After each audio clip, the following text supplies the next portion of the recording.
playing D&D or what? Hey. Oh my god. Okay. So, getting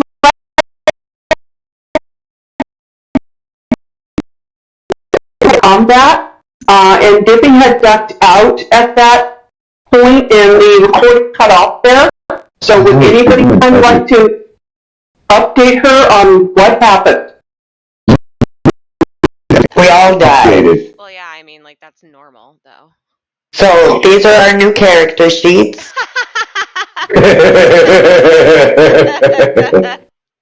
Thanks, Dippy. Oops. Dippy. Ask me if I feel bad. And You don't. will require me to answer honestly. I'm not going to wait for that. Well, we finished up, and I think he had V-lined back to the starting line to turn into thing.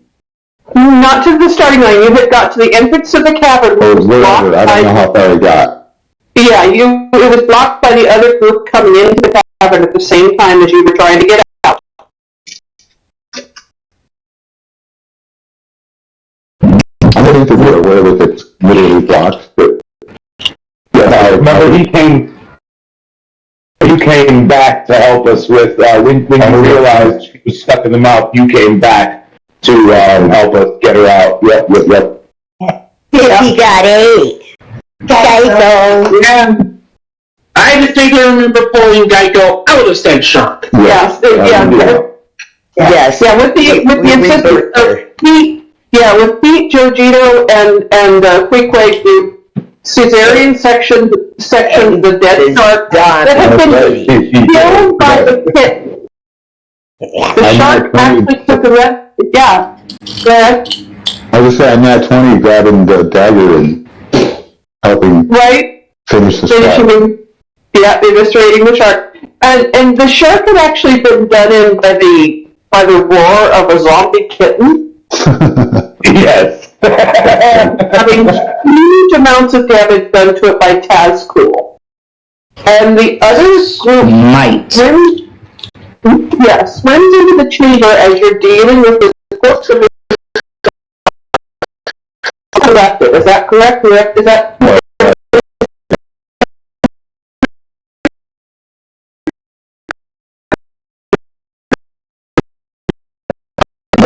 Yes.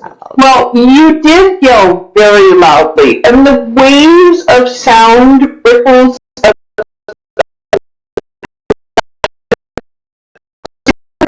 rescuing your friend Geico, and I need everybody to roll perception, please. Oh, first off, get to the right channel, and then roll perception. Oh, shit. And I did this for the channel too. Wait, hold on though. What game are we playing? Tactics and virtual.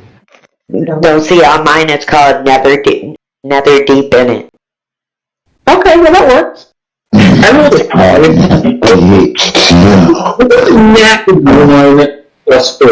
Okay, so you're scooping shark guts out of your face because you were literally underneath the shark. Yeah. Okay.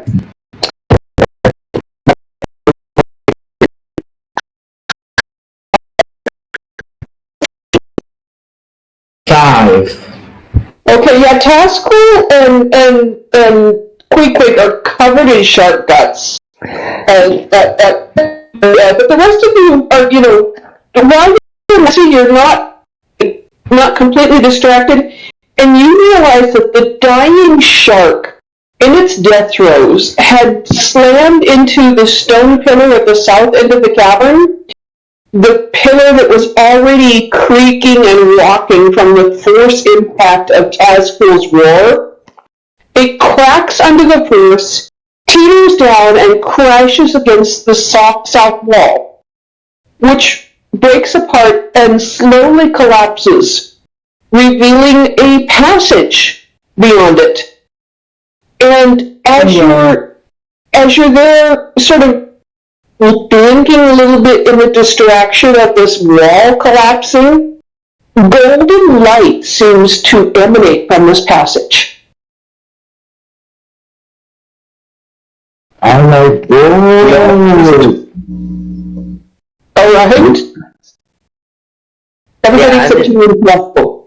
I'm kind of like, as soon as I see that happen, I'm like, ooh, that's something that I haven't seen before. I'm going.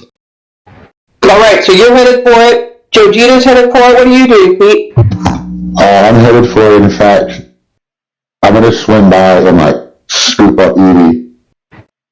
Alright, so you swim by and scoop up Evie to get her there faster. What about you, Geico? Was I just cesarean birthed from a shark? Yes. Yes. Okay.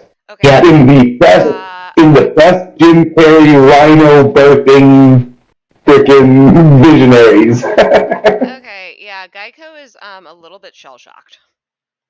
Yeah, little teeny bit shell-shocked. He's kind of like floating among the guts and viscera, and he's like, I don't know how to feel about this.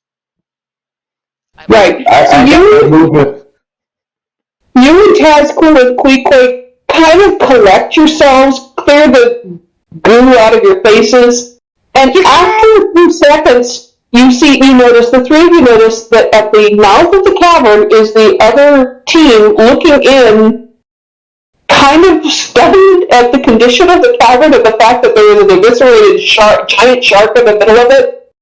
And you see almost like the disappearing fins of a school of fish, the feet of your companions going through this passage toward this golden light. Okay, I'm following. Alright, so you're following, all three of you are following? Yeah. I look at the other two saying, see, they are double. And you're not really sure, Geico, you and Tazquil, you're not really sure why your turtle friend is referring to Cheese, but he's swimming towards the light, so, I'm presuming at this point in time you're following. Not swimming, darling. Is he okay? I'm worried about him. Get moving, come on! Okay, alright, wow, you are incredibly angry They're right always a stick in the mud. And I'm gonna yell back, And I'm the paladin. That sounds a little bit racist. Yeah, ahead of you, you hear Jojito's voice echoing through the passageway. Alright, Cheese! Alright, Cheese! And with shouts of I like cheese echoing in your ears, you make your way through this passage.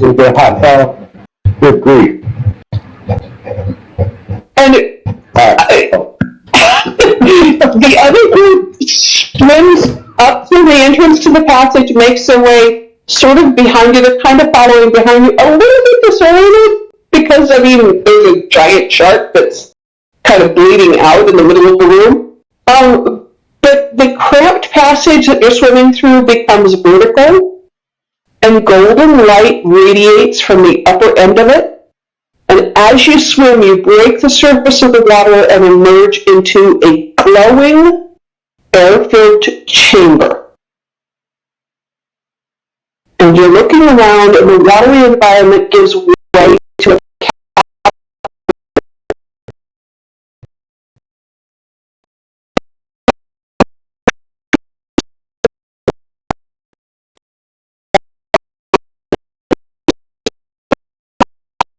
a cavern. There is a sphere of pale light surrounding a pedestal made of crystal. On top of the crystal, there is a golden pendant or necklace attached to a fine chain. And it glitters and glows with the shimmer of gold, but also with the aura of sunrise, the pink and orange light of sunrise. I'll roll perception rolls. Is that necessary here? It's up to you. I'd like to roll perception. Go ahead. All right. And I'll get advantage of it because I'm in outer form. Yep. Does it look like religious-y? 18. Oh, yeah. Yeah, it very definitely does. 18. All right, so you and Evie, between the two of you, realize that this has some sort of a divine aspect to it. I know that you were sent after is important. This is magical. I think being an otter would pique his interest in shiny things like that. Oh yeah, you're all about the shiny. Pete's going to be on right for it. All right, go for it. Is this in the air or underwater? It's in the air on a crystal pedestal standing up about 3 feet or so from the ground. I'm gonna. Like over the water though, or on a shore? No, this is kind of an island inside a cavern, an island inside this cavern. Okay, I'll go up on the island and attempt to do that. While I'm holding onto your back, I'm gonna pull out the Raven Queen pamphlet and cast Shield of Faith. She's like rubbing it. She's gonna say, Raven Queen, protect them, just in case, like it's got zappies or some shit. All right. Queen pamphlet? She has a pamphlet. Oh yeah, it's all the rave these days. Every god's got pamphlets. Before they get more than 60 feet away, I'd like to cast Bardic Inspiration on Pete. Okay, so Pete, you feel this prayer of protection and inspiration settle on you at almost exactly the same time as you reach out and grab the pendant in one hand. The other hand is already sort of holding on to the emerald, but kind of 3-footing it along on the water. You're not. The emerald was stashed. Okay, the emerald stashed. Okay, so you reach out and grab the pendant, and the moment you do, your entire party falls unconscious. Well, Do I fall unconscious? You do as well. You get blubbed. And wait, does he have a saving throw to fall unconscious? No. I gave him. No. Oh shit. No, there's no saving throw. You fall unconscious, and while you are lying there as you stood, you're just lying on the ground, half in, half out of water, some of you, just sort of laying around the edge of the island as you stand. It's a dream, but it's a lasting dream of vision. A spectral figure in the form of a male human rises from the amulet. He is dressed in leather armor and a tattered red cape, and he wears a shield. His face is framed by curly brown hair and bears a melancholic expression. He pleads, "I am imprisoned. Please help me." And suddenly you see the ground vanish beneath your feet, and you fall, tumbling through a vortex of golden light. Deeper and deeper and deeper, and then suddenly stop. The golden light subsides, and you find yourself suspended in a pitch-black expanse. You feel water buoying you up. A vermilion light appears in the distance, illuminating the melancholy warrior who is shackled to the ground by disgusting strands of a fleshy crimson substance. He raises his gaze to the heavens and, sobbing, chokes out, "Moonweaver, I beg of you, guide those with the power to save me to the site where first I prayed to you." He looks around and his eyes settle on you. "Oh gods, there you are. My name is Elixium. I am lost in darkness. Long ago I prayed to the change-bringer in the heart of a temple of evil. I beg you, take my jewel and..." You feel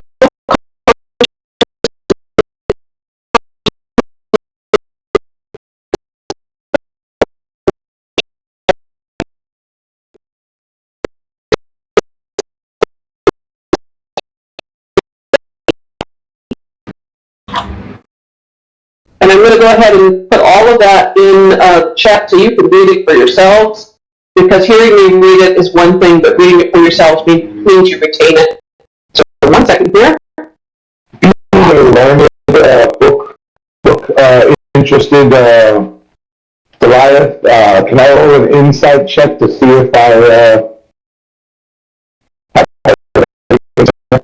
Yes, absolutely. I was gonna say, But it's not going to. insight just to see if like in You my probably- you travels will. have I heard of this guy? You all, You, Joe?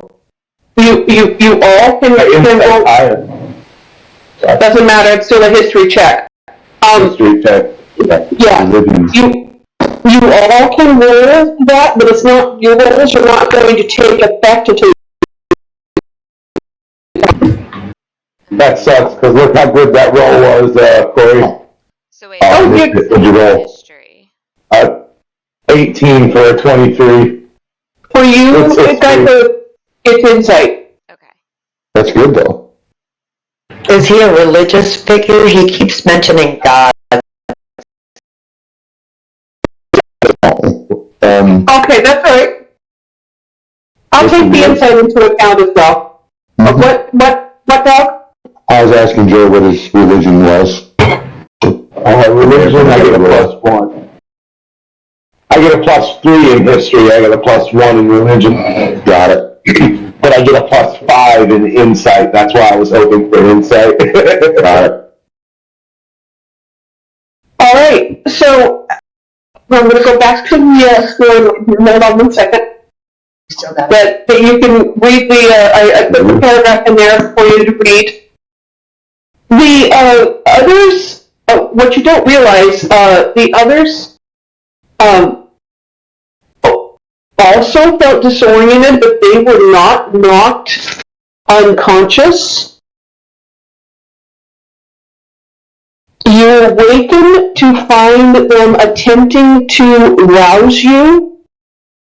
And Aojabe is holding both the pendant that you just recovered and the emerald eye. I mean, And two of the rivals are attempting to tell her that you found them fair and square, and two of them are encouraging her to get back to the start because you had attacked them on the way into the cavern. Wilde, Yes. may I simply use my favorite skill in this game that has worked out for me the best with amazing results? May's intimidation.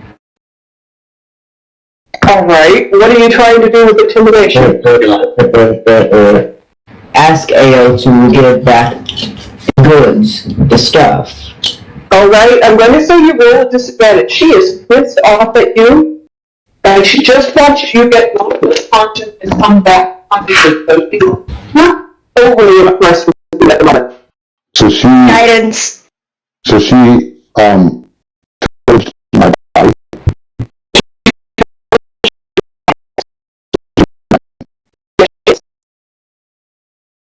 I would like to, while she's being distracted by intimidation, attempt to swipe my things back. Okay. And I want to know if I could do that at advantage. Yeah, Pascal rolled very successfully with his intimidation. So, No. Oh, you're rolling 15. I have guidance, I believe. Yes, you did. That's a D4. Is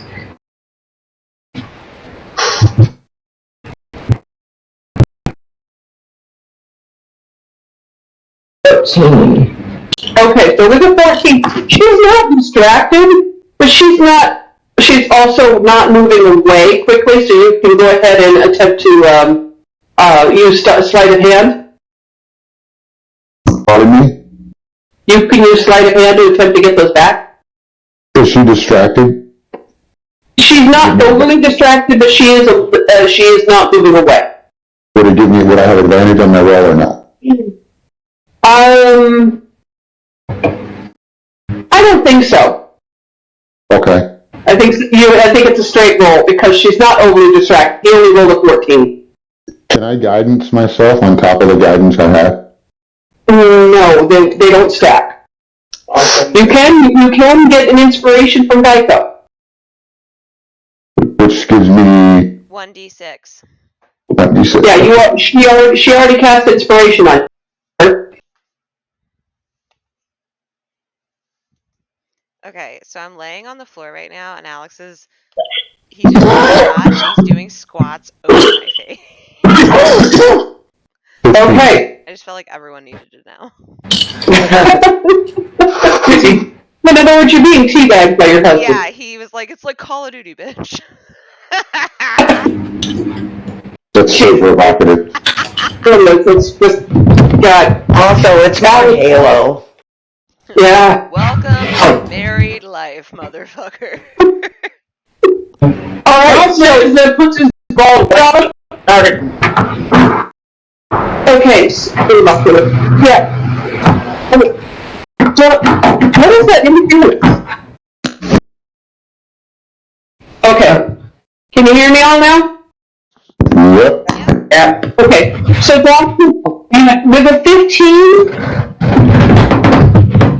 what is that? Who is moving a dead body right now? Somebody's mic, not mine. Oh, sorry. I'm moving a little bit. Okay, so with the 15, you're not able to take them back completely from her, but you have your hand on both jewels, and you're in her face with them. Can I take none of them? No, you have your hands on both of them. They're both in your hands right now. She also has retained, like, they're both on chains, but she's got a hold of the chains, and you've got a hold of the jewels. Okay. Who's Alexian?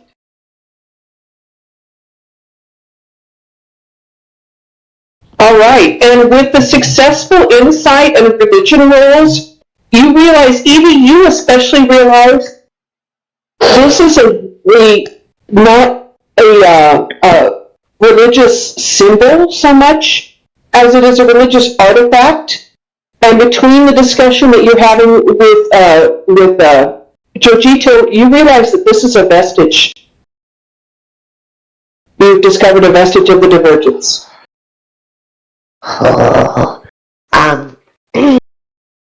Okay, so she would kind of have a pretty, would I know what this is? Like, does she know how important vestiges are, being a cleric? Yes, absolutely. Okay, oh, I am so sorry, but I need you to drop it! And I'm gonna do command. Okay. That's a second level spell. And I'm using drop it as one word, like you'd say to a dog. DROPPIT. It is totally an accurate command. I'll give you that one. I'll give you that one. So she needs to do a DC at 15? Mm-hmm. Oh.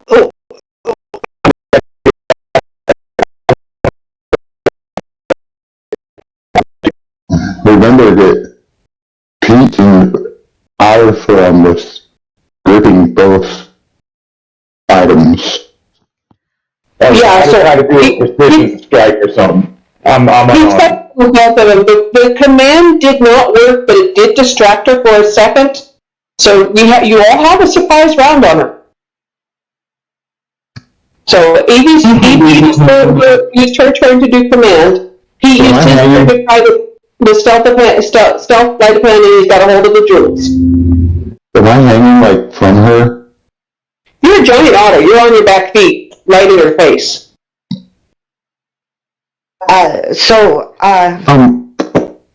Can I go first? I would like to. You've already gone. You've already gone. You used your command function. The only thing you would have would be a bonus action. Okay. Okay, baby, come on, give me something good. And something. Oh, fuck me. Okay, I guess, I'm gonna stand there and I'm gonna do the command thing, and then, I'm gonna reach in my pocket and let me see what the action. Oh, it's just a somatic. So she's still going to reach in her pocket and get out her dead people ashes. She's got a bunch of different cremated motherfuckers that she's been collecting, and I'm going to toss them up in the air and Posey and cast spiritual weapon. Okay. So are you hitting her with a spiritual weapon? No, I want Posey to stand behind me menacingly and dripping skin. Okay, so you summon Posey, your spiritual.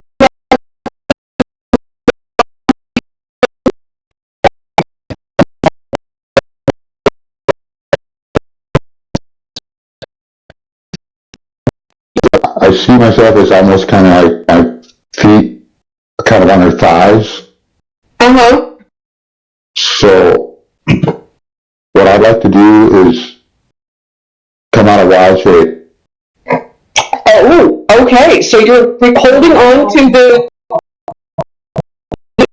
necklaces in your hands, and Yes. you come out of wild shape, and you're menacing her.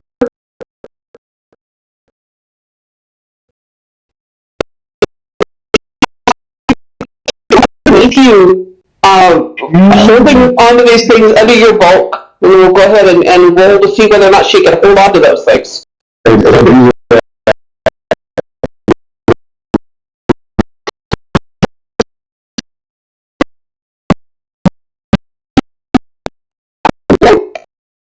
Which I get advantage of on, I think, because over. Yep. Yep. Yeah, no, she fails. She fails the dexterity save to stay upright.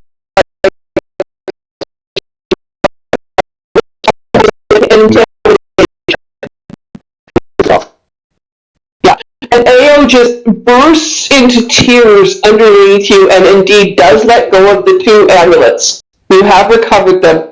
But her companions are going to rush forward, and you have Geico, Jojito, Tazcool, and Queequeg all have an opportunity to dissuade them from attacking you as they rush forward, seeing you pretty much attacking their leader. Can I use my action now? Yes. I am going to basically jump into the middle of this both sides of the group, hands out to each side, scream, hold it! Alright.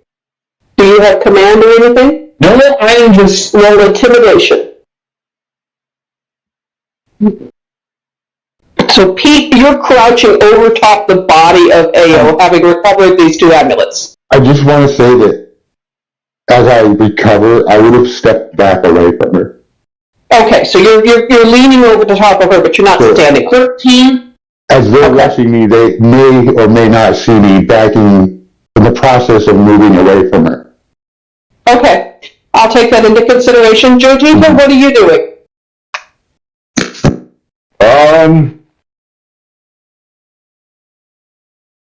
How far am I from her? Maybe 15 feet. Do you feel like helping me out with trying to stop the fight?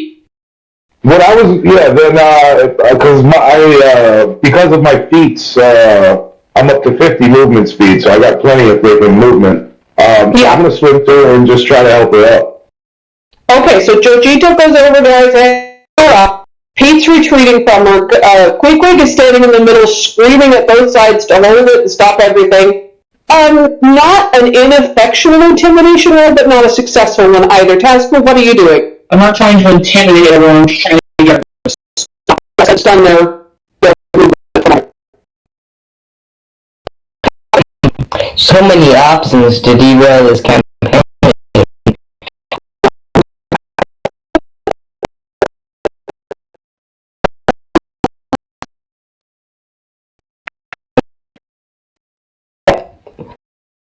Can I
I would. Oh boy, this is gonna go one of two ways. I would like to cast Healing Word on AO. Okay, so you cast Even Word on AO while all this is going on?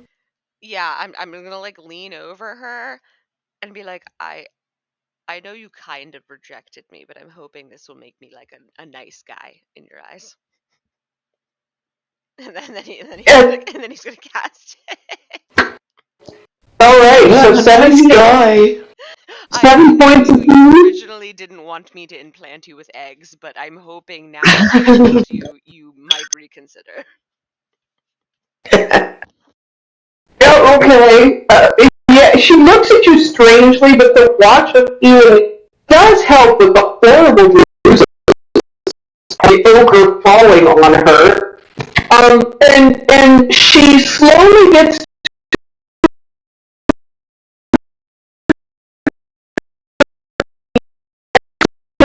the appearance of Jojito, not attacking, but rather to her feet. She goes to her companion and says, yeah, hold off.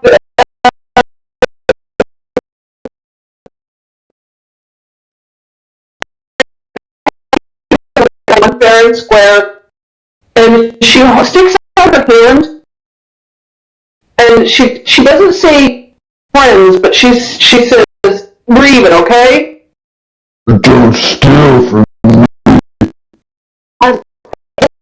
Us. me, not attack you. Okay, yeah, leave it.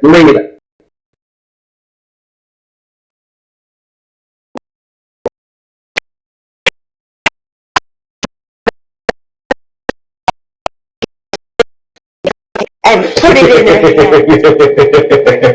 Yeah, you put a quick into her hand, at which point kind of pretty much falls apart and kind of oozes through her fingers, and she says, okay. But then she says, alright,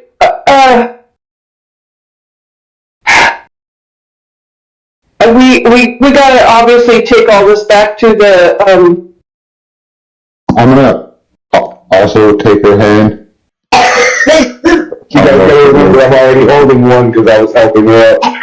right. Is she still holding it? Side question: when she says we need to take all this back, is she talking about the stuff that we're supposed to recover?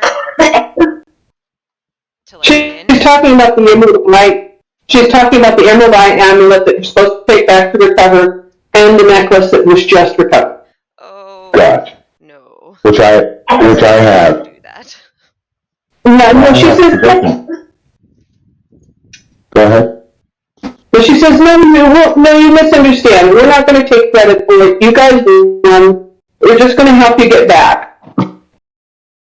Right. So, And then maybe a date. Okay? Go ahead, dog. oh, well, I would have taken her hand then, kind of begrudgingly, but as I do, I'm gonna cast a good berry Okay. and So 10 good berries with my hand, and I'll pass one out to everybody. Alright, so you give good berries all around to everybody. That it means that it's 1d4, isn't it? It's 10 good berries. It's one hit point. Restores 1 hit point. So those who eat a good berry may restore 1 hit point. Okay.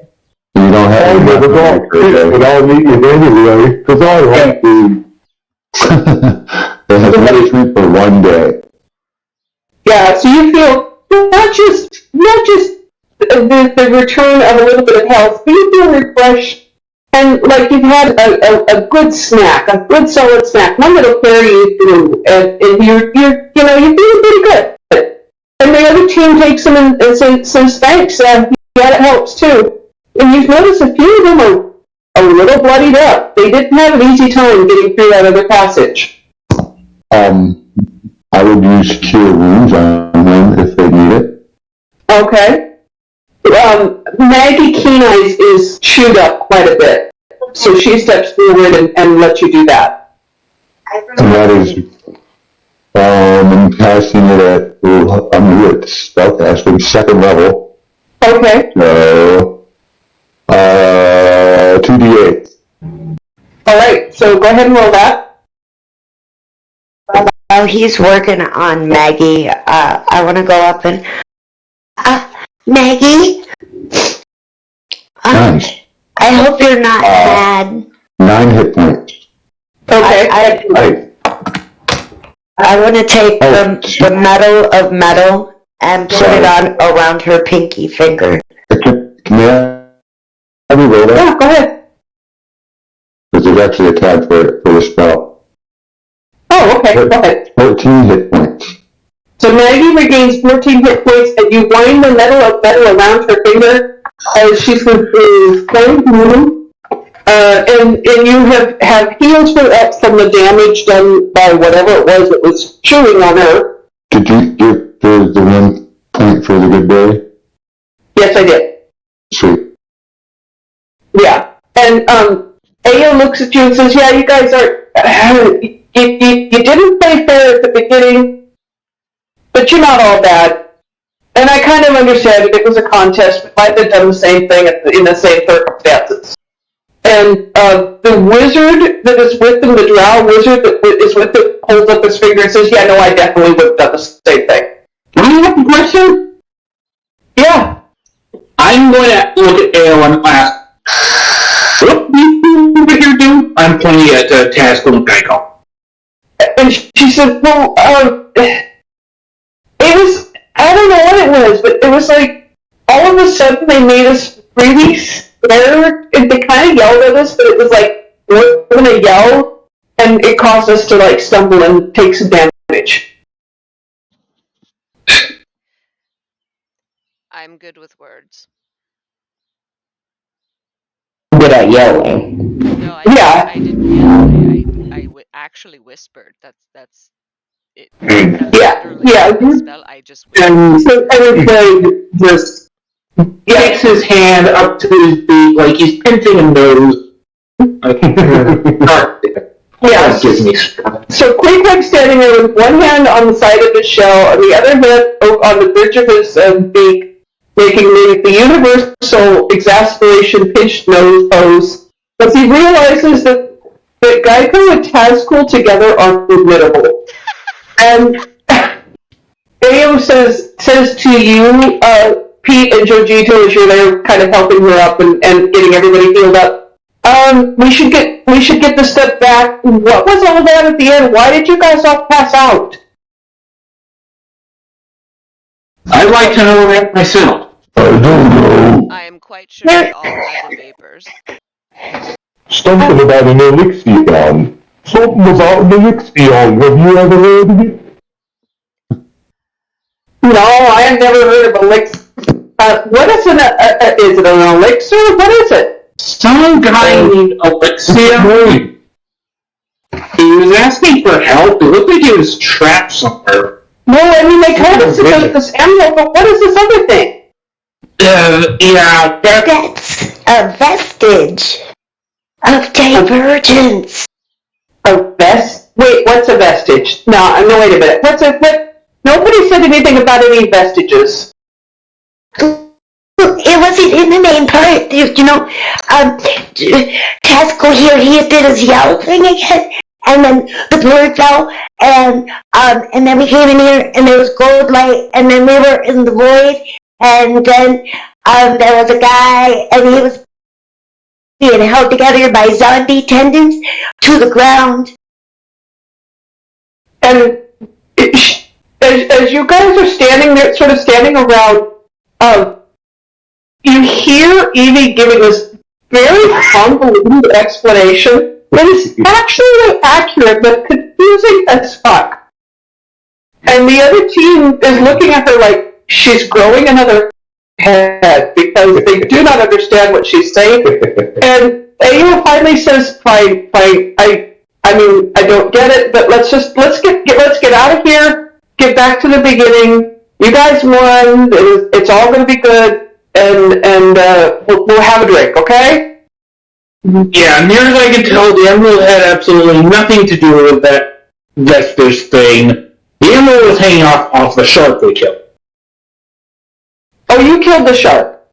Yeah. Alright, I thought maybe it was dead in the chamber. No. Well, we accidentally let the spear out. I went inside of it. Okay. So as this is happening, the other team, you were birthed. Ayo looks at you and says, you were birthed? Yes. But I thought you were trying to lay eggs. I ripped it with a shark. Yes, it has been an experience. I don't understand. And they make their way back over to the cavern entrance and slowly swim back down into the moonshark cavern. Are you all following them? Yes. Give them 20 minutes because I don't want any of them to try to drown us and steal things. I don't think they'll do that, Geico. She seems pretty legit about being, like, nice to us now. I would do it. It's very honorable. Yeah, your water breathing is going to run out here shortly here. What did you say there, Pete? I said nothing. Oh, Jojito, what did you say? Wasn't me. Taz, what did you say? It's very honorable. Oh, okay. So Tazco says that he thinks they're very honorable. So Geico, two of your crew members have said that they believe that the other crew is going to honor their pledge of friendship. What are you doing? Fine. I would like to go first. Alright, so you can swim down the cavern, it's no problem whatsoever. And before he goes underwater though, he's gonna prepare dissonant whispers. Alright. Just in case. Just in case, got it. Jojito, what are you doing?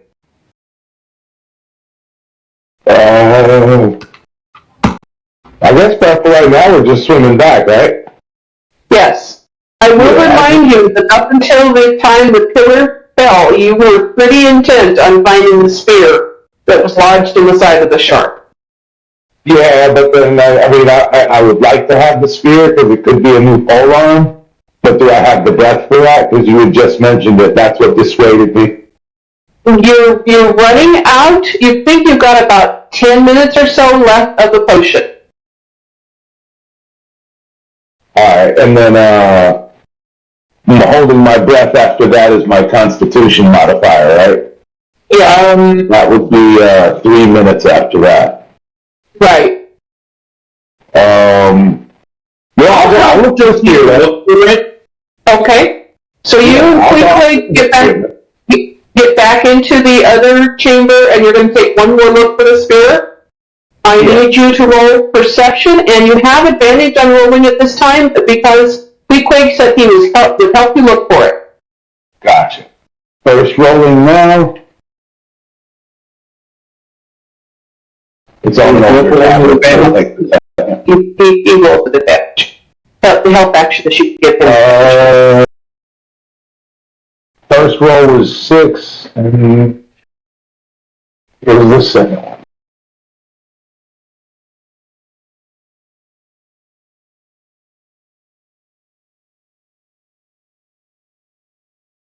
So that's not fair. 11. Okay. So with an 11, you don't find the spear. It was not a polearm, it was more of a trident type thing. Gotcha. Yeah, more like a spear gun trident than anything else. Oh yeah, that wouldn't have worked for me anyway. Okay. Right. You don't find it. It's underneath the rubble of the pillar. A dedicated team looking for it might be able to shift enough rubble without bringing the rest of the cavern down on top of it to find it, but you're not going to find it in a cursory look. Okay, gotcha. Alright. So you're following the other team back through the cavern, and which route are you taking? The route you took coming in, or the route they took coming in? The route we took. Okay. So you get to the branch of the cavern and you indicate that you want to go back the way you came, which is going to take you back through the octopus grotto. Ooh. Oh yeah. If we go the other way, can I ask the other team something? Yes, absolutely. What did you guys find on your route through? Because we went through this route over here. And Maggie holds up the wounded arm that is still dripping a little bit of blood because the heals that Pete gave her were not quite enough to completely heal her, and she looks at you and says, "Lots of fishies." And you realize that they fought not one but several swarms of those same piranha-like fish that you had battled in the river. There's one octopus down this way. Yeah, I say octopus. I think we can outswim the octopus. That's way better. And I can just smite it off the face of the material plane again if it doesn't. See what I mean? Yeah, I say the octopus. so Wilde, as they're talking and deciding, I want to pull on Io's, on her shirt or whatever she's got hanging from her torso. Mm-hmm. Can I see your boo-boo? Oh, no, I'm okay. It was Maggie. She swam in and took the brunt of it. It was Maggie that got all the bites. So then I'm going to run over and go, can I see? And Maggie holds out her arm, which is, mostly healed. There's just a few small gashes and wounds left where Pete's healing hadn't quite been enough to heal her up completely. And I'm doing it, I'm going to do it twice.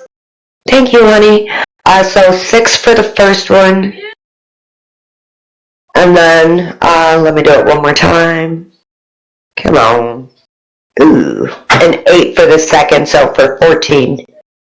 Okay, so 14 worth of healing word. Maggie looks, her skin looks spa beautiful new.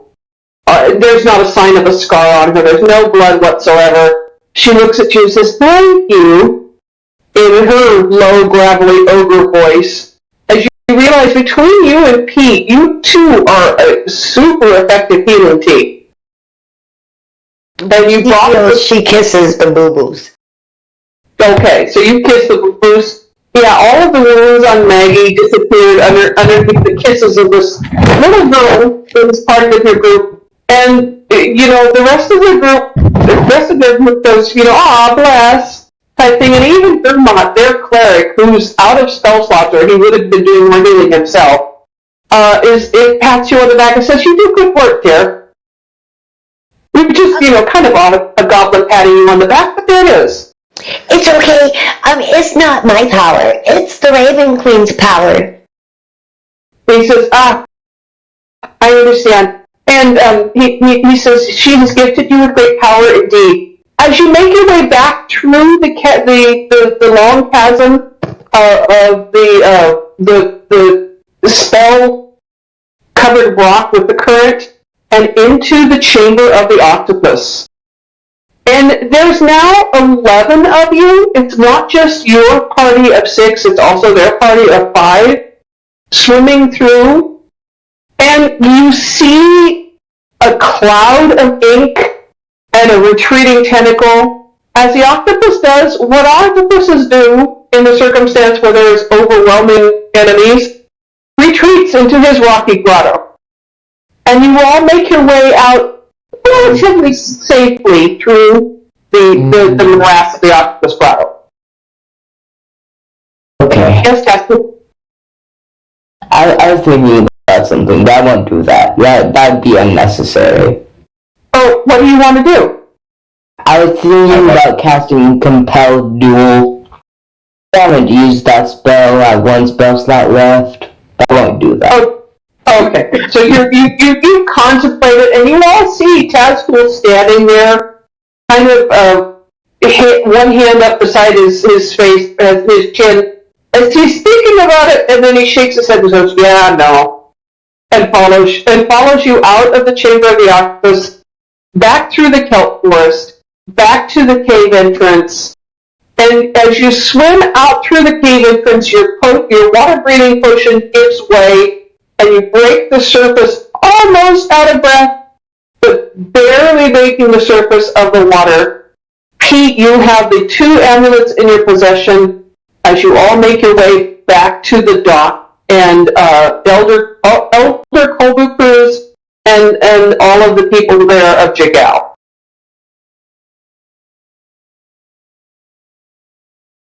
Guys, everybody's here!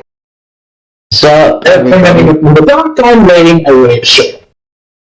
What, Tesco? I said hi to everyone.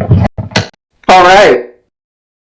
So as you arrive, Elder Kobukaz greets you and says, "Did you find the Emerald Eye?" Pete wins! Pete wins!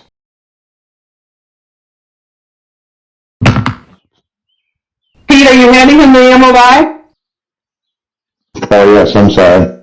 Yeah. So you hand him. You look at the two amulets in your hands, and I in my mind you're like, which one is which type thing for a second because you're Pete. And you finally hand over the green gem, and he holds it up and proclaims TROLGG the champions of this year's Festival of Merit. And he hands you each 20 gold pieces as a reward for winning the competition. And you're able to stay one more night at the Break and Shell Boutique free of charge. How much gold? 20 gold each. Ooh, a lot of stuff, because I stole that 57 pieces of silver. Found those 57 pieces of silver, didn't give it to anyone. All right. And Pete, what are you doing with the Jewel of Three Prayers? I think I'm going to give it to Edie. Okay, so Evie, you are presented with the other necklace, the Jewel of Three Prayers. The amulet? Yes. Yeah, that makes sense because she was the one that knew what it was. So, what Okay. did you call it again? The Jewel of Three Prayers, I'm going to put the information in the chat. And you can add it to your inventory from D&D Beyond. Okay? Yeah. So hold on one second here. And as Pete is handing over, Elder Urshru comes up to you and says, what is that? It's the Jewel of Three Prayers. I think it's a vestiges of the Virgin. Excuse me, but what happened to the guy that owned this? Okay. And he looks at it and goes, I'm not at all certain. I think we need to maybe do a little bit of research. I think that you have found something incredibly important. Why don't you come and see me in the morning at the Temple of the Luxon? And we can go ahead and investigate it. I look at Wilde and say, involves some guy named Elixian, if that helps. I have heard of this. I wasn't going to call him a hero. He was a figure of great importance at the time of the calamity here in Jorhaus. I think you got ripped off, man. Who got ripped off? I'm definitely talking to Paula. Oh. And I think that what you have found is incredibly important. We should very definitely give me the evening to do a little research, and I think I will have some answers for you in the morning.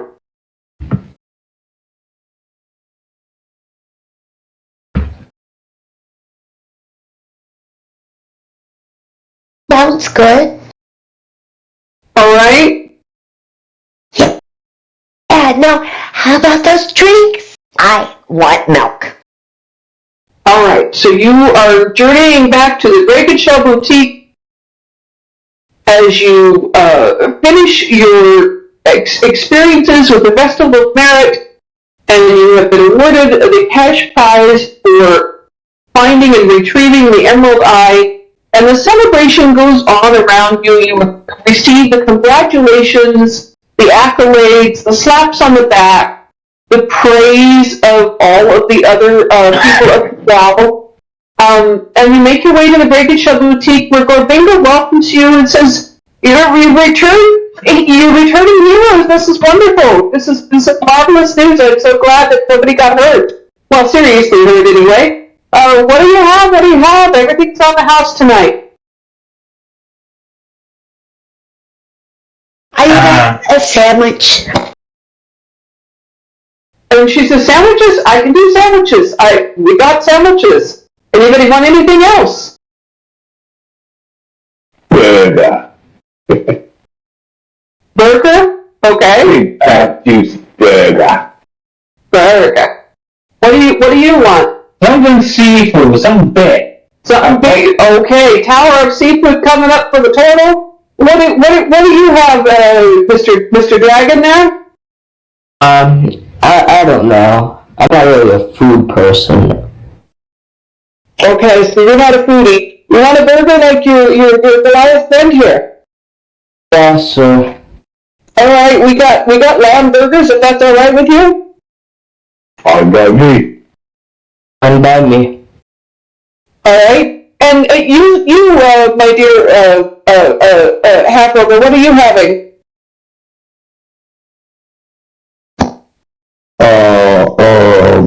Milk.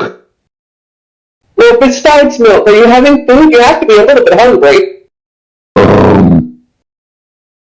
Yeah, I'm hungry. I knew you were. I'll tell you what, I'm just going to bring you a little bit of everything. Yeah. Alright, and you, lizard friend here? What are you having?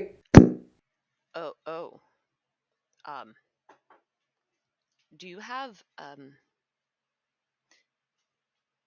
do you serve people? No, we don't serve people. What is the Those kind of things, those days are behind us. What is the closest thing to people? Well, we have pork barbecue. I would like a whole Chicken. Okay, pork barbecue is for the lizard. I don't, is barbecue a seasoning? Yes, I don't you can look at it like that. I don't want that. I just want the whole pork. I just want a pig. Just bring me Just a raw pig. Bring me a raw pig. I can do that. No, just a pig. Thank you. She's just, Honestly, if you don't mind bringing me a live pig, I can do this out back.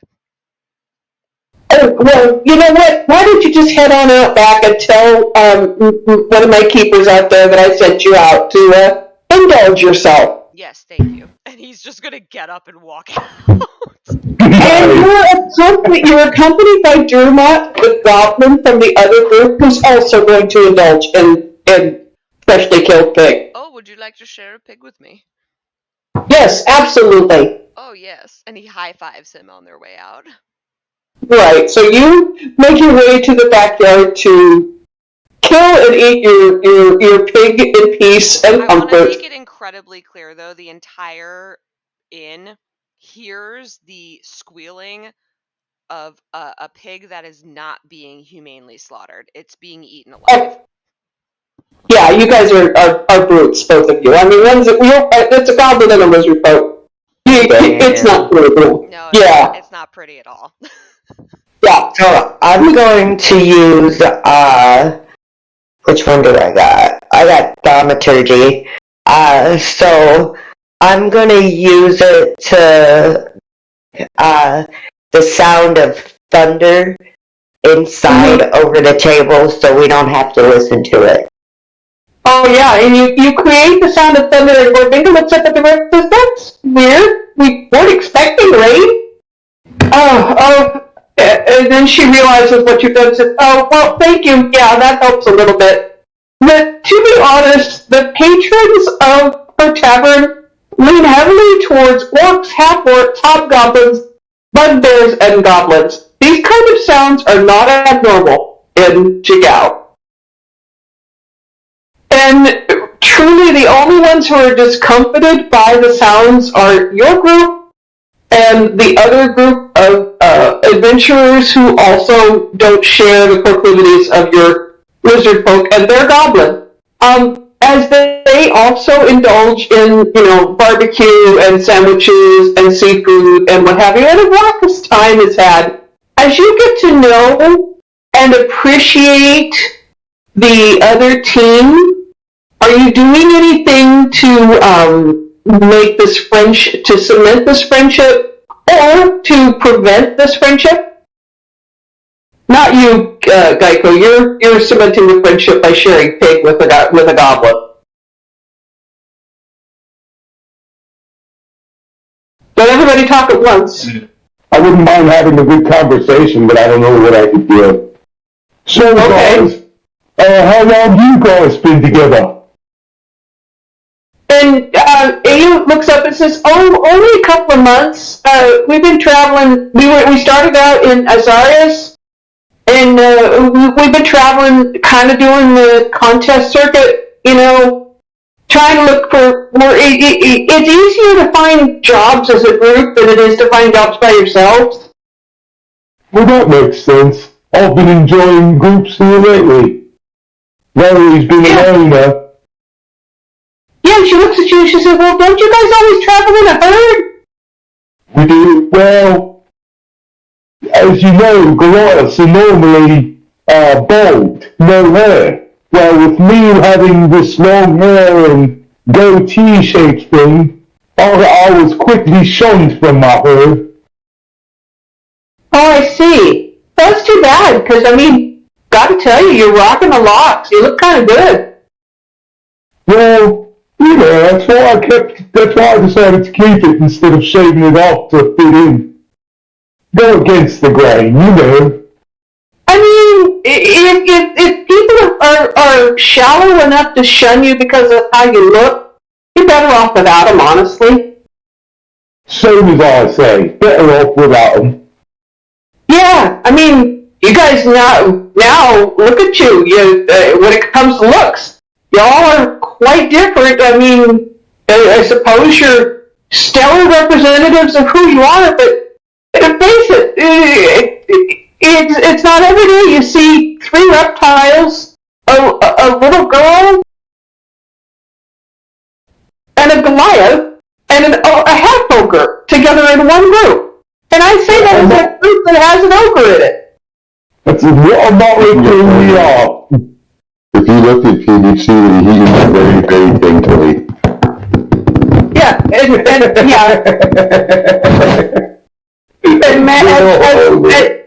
as you look across the table, Maggie Keen Eyes has picked up a leg of whatever it was that was barbecued and was chewing on it, but sees you eating daintily, sets it down on a plate in front of her, and picks up a very tiny knife and fork and attempts to eat daintily as well.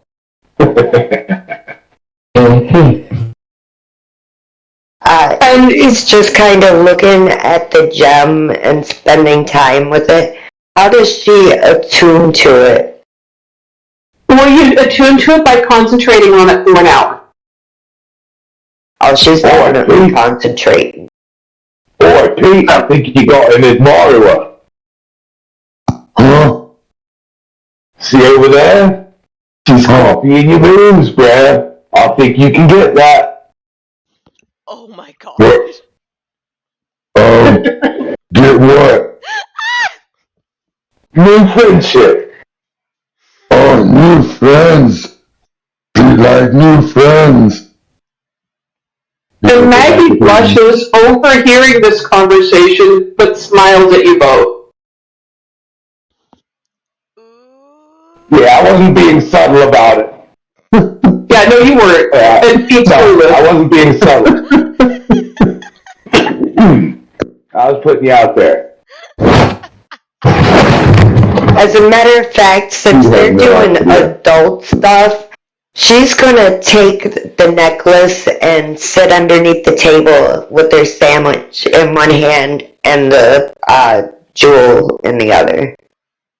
Okay, so I'm going to say that you put the necklace on because you require that you're wearing the item. So, but you're holding it kind of in your hand and looking down at the pendant while you're eating your sandwich.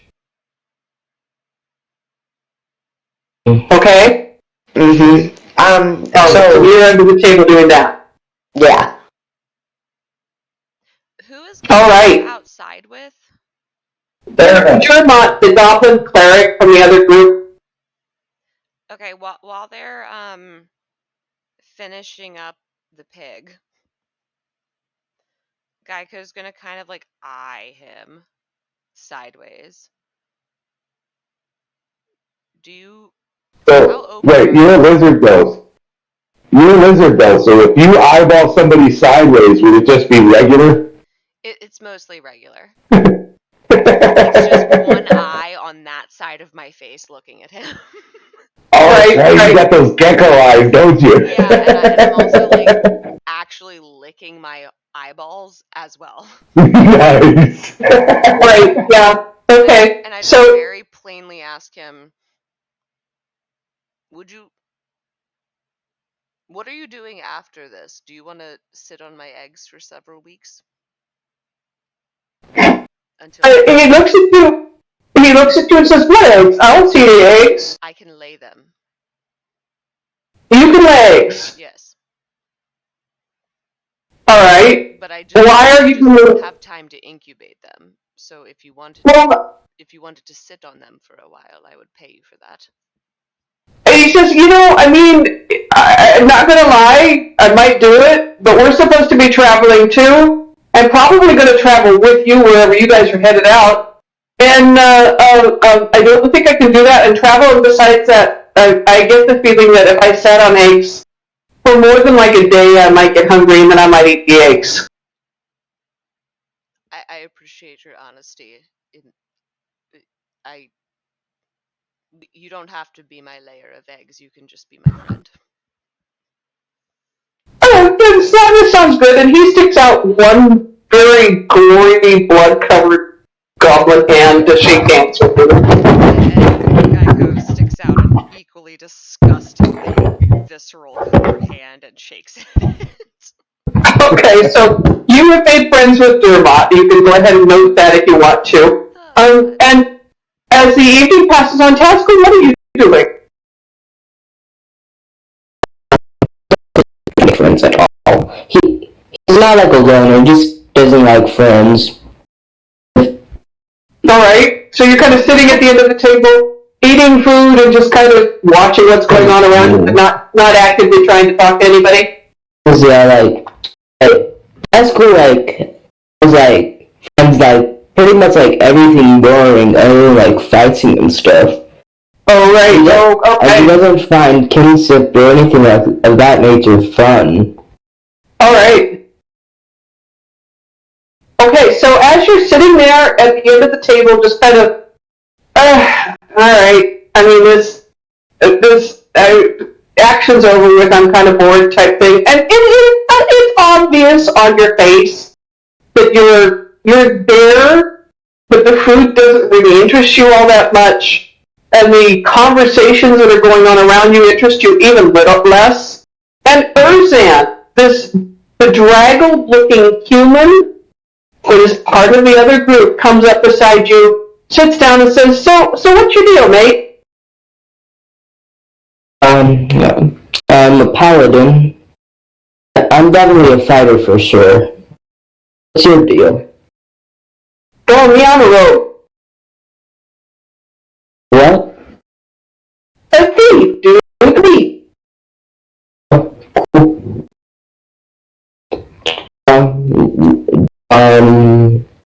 So what's up? Oh, I don't know. They're talking and gabbing about, and I get that, but I really want to know how you made us all afraid there at the beginning, because I know this crew. They're not scaredy cat. They're brave. So what did you do? I just rolled, that's all. So your war causes fear? Yeah, I'm kind of a conquest paladin. Well, dude, that's kind of a, I mean, I'm not gonna lie, it's kind of a turn on. Oh God. For what? I mean, that's kind of cool. I didn't know you could do that. I didn't know anybody could do that. Most dragonborns can do it. Really? Relative ease. Huh. They just need, like, train a little bit. Alright, and he stands up and walks over to Ao and says, "Hey, Ao, we need to get ourselves a dragonborn." And Ao looks up at him and says, "What?" And he says, "You know that weird thing they do?" And she says, "Yeah." And he says, "Like, this guy over here says they can all do it. We just need to find ourselves a dragonborn. Get that on our side." So after a while, she kind of pops her head up from underneath the table and, "Hey, Tascool, where are you from? Tell me a story." I have a very bad memory, but, I like the whole story, like, from birth to, like, where, like, I came from, or just, like, where I came from. I think that you would be very bored telling me the whole story. So I don't tell have me. anything else to do. Oh, you're right. Right, it's a long night. Go ahead, tell me. Tell me. So I'm a young dragonborn. I flew up I'm about 20 something. I'm pretty young. So about 20 years ago, my parents asked themselves, they were and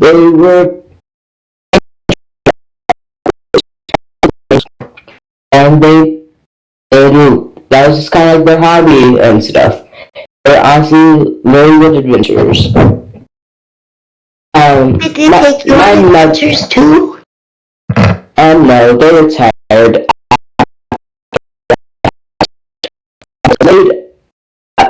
My egg was laid on. I forgot about like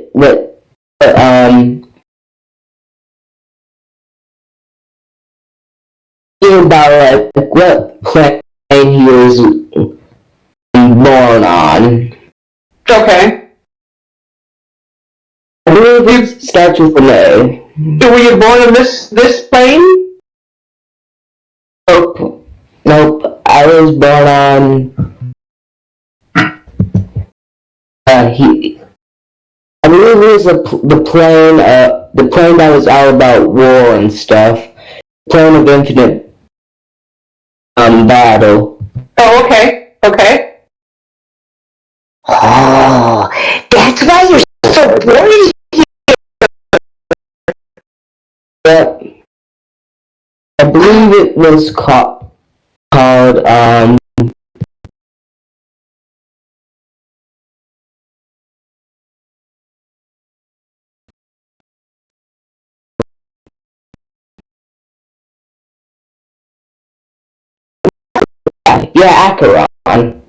How long have you been going?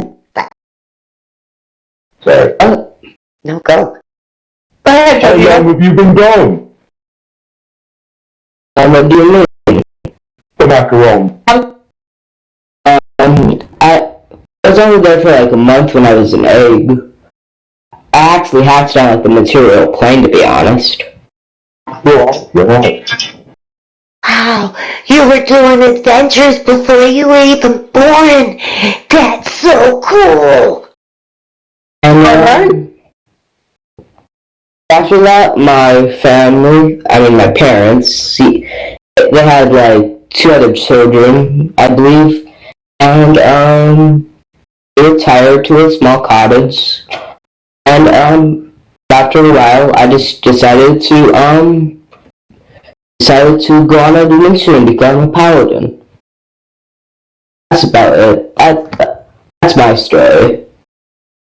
All right. While this is all going on, quickly, you are eating your way through your tower of seafood, which was delivered to the table and literally towered over everything else on the table. What are you doing besides eating your fill of snow crab legs and shrimp and oysters and clams and mussels and everybody in the chat is now very, very hungry. Yeah. I'm literally Not really much of anything. Now that he got a way of putting a word in edgewise, and he's kind of stuff in his face. Okay, so Quickback is just literally chowing down, but you're being assisted by the wizard and a couple of the other people from the other group, because, I mean, this is a tower of seafood. Yes, you could absolutely wade your way through a lobster all by yourself, but you can't wade your way through 5 lobsters. And, yeah. So you're being well assisted by, at least 2 or 3 other members of the other group, and you all are liberally covered in butter and seafood juices as you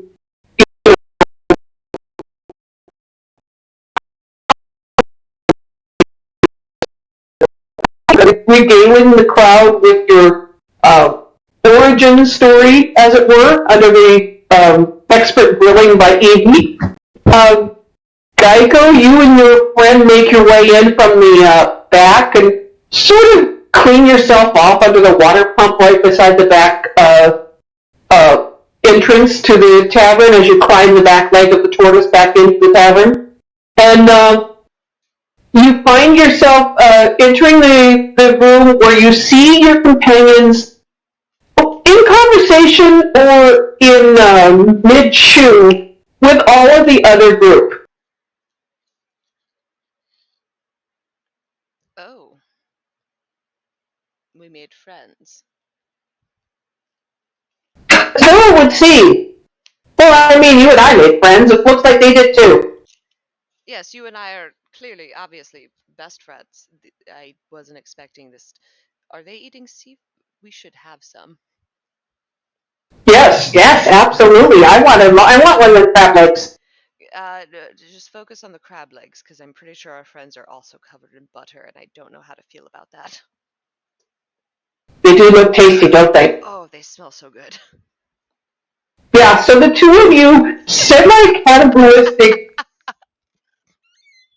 party members make your way over and get happily distracted by the adequate amount of seafood. Corbin is no fool. She knows her goblins, and she certainly knows her lizard folk as well, and she keeps the food coming until everybody is sort of sitting around the table with swelly bellies, groaning with the fullness of the evening.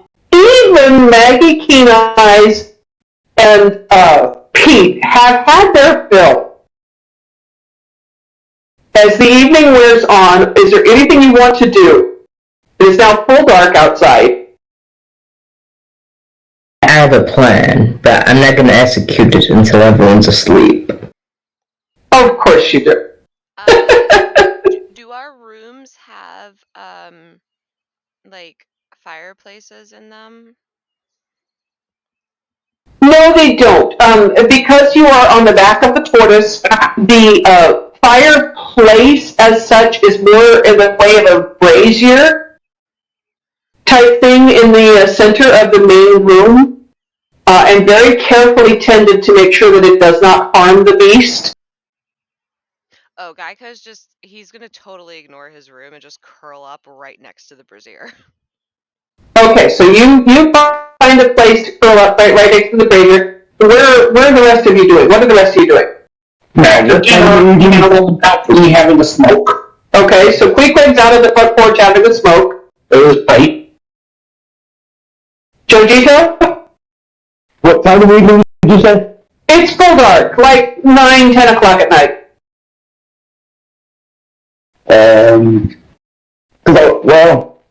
Yeah, okay. No, I was just gonna go for bed. I need to get my Kai points back and all that. I'm tuckered out. That was a heck of a journey. I mean, you had a heck of a journey followed by a heck of a meal. I think I'm tired. I'm gonna go sleep this food off.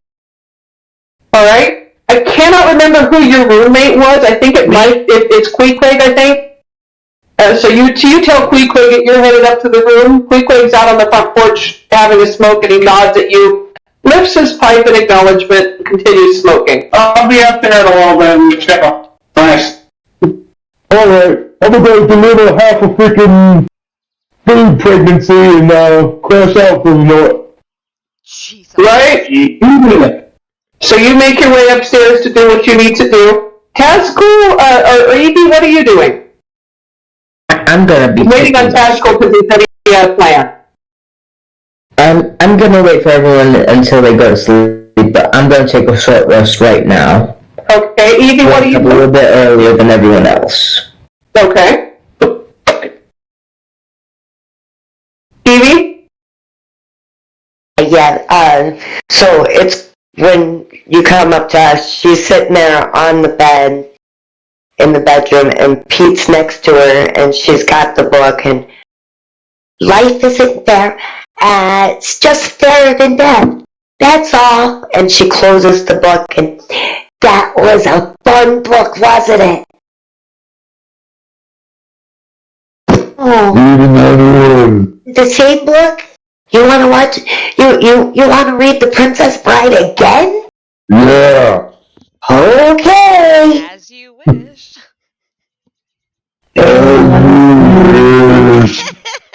Nice. My heart! My entire soul just melted. Okay, we will start it tomorrow, but right now we gotta pray. Okay. Yeah. Okay, so are you ready? Uh-huh. All things end, And all things die. I'm gonna die. So the world turns as it has, It did. so it always will. All the time. Death is the one truth we must all embrace. The truth. Amen, Raven Queen. Amen, lady. Oh, we forgot. We got this new thing, and there's like this guy, his name is Alexian, and there's a lot of stuff in this thing's real cool, and, maybe you can give us a good dream, and then we know something before we gotta go talk to the guy at the other church. I love you, bye. She slams down and pulls the blanket up and closes her eyes and opens one to see if Pete's laying down yet. The two will lay down until she falls asleep. And you'll get up very gently and check the room. And then they'll curl up on the floor. It's way too big for the bed. And go to sleep. Oh my god. Pete and Evie, slowly. Right off with the cube, please. You just scared me. Oh my I god. feel like you're so fucking mad. It's so gross. It's so cute and gross.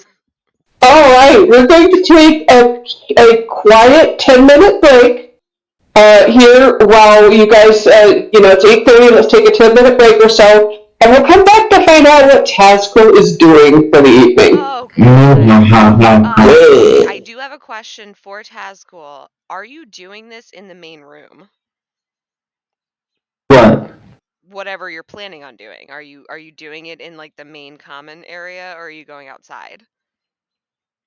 What would I do? What would I do in the common area? I don't know, bro. You're insane. Oh, I'm not. I might come up with a few crazy ideas, like plus 18 to attack and stuff like that. But I'm not that crazy. Because like all my abilities Shattered a fucking mountain. I mean, well, that's not as crazy as my several fireball incidents and war crimes in the last campaign. That's my point, Matthew. Can I do something real quick? Sure. As Peter comes in from finishing his fight, he sees everybody's going off to bed. Is Geico curled up by the fire? Yes. Yes. You could go bang and ask, you want me to move him, or are you okay with him there? Oh, no, he's fine. Just leave him be. He'll be alright. Okay, in that case, I'm turning it. Alright. Good night. Good night. Thing is, Steven has always stopped me from doing stupid stuff in this campaign for the most part. So I have devised a plan of taking a short rest, while everyone else takes a long rest, giving me 7 hours of free time without being able to be stopped. Can I quit right now? Shit, I'm so scared right now.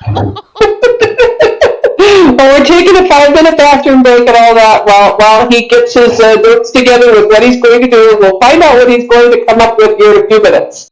I have no idea what I'm gonna do. Oh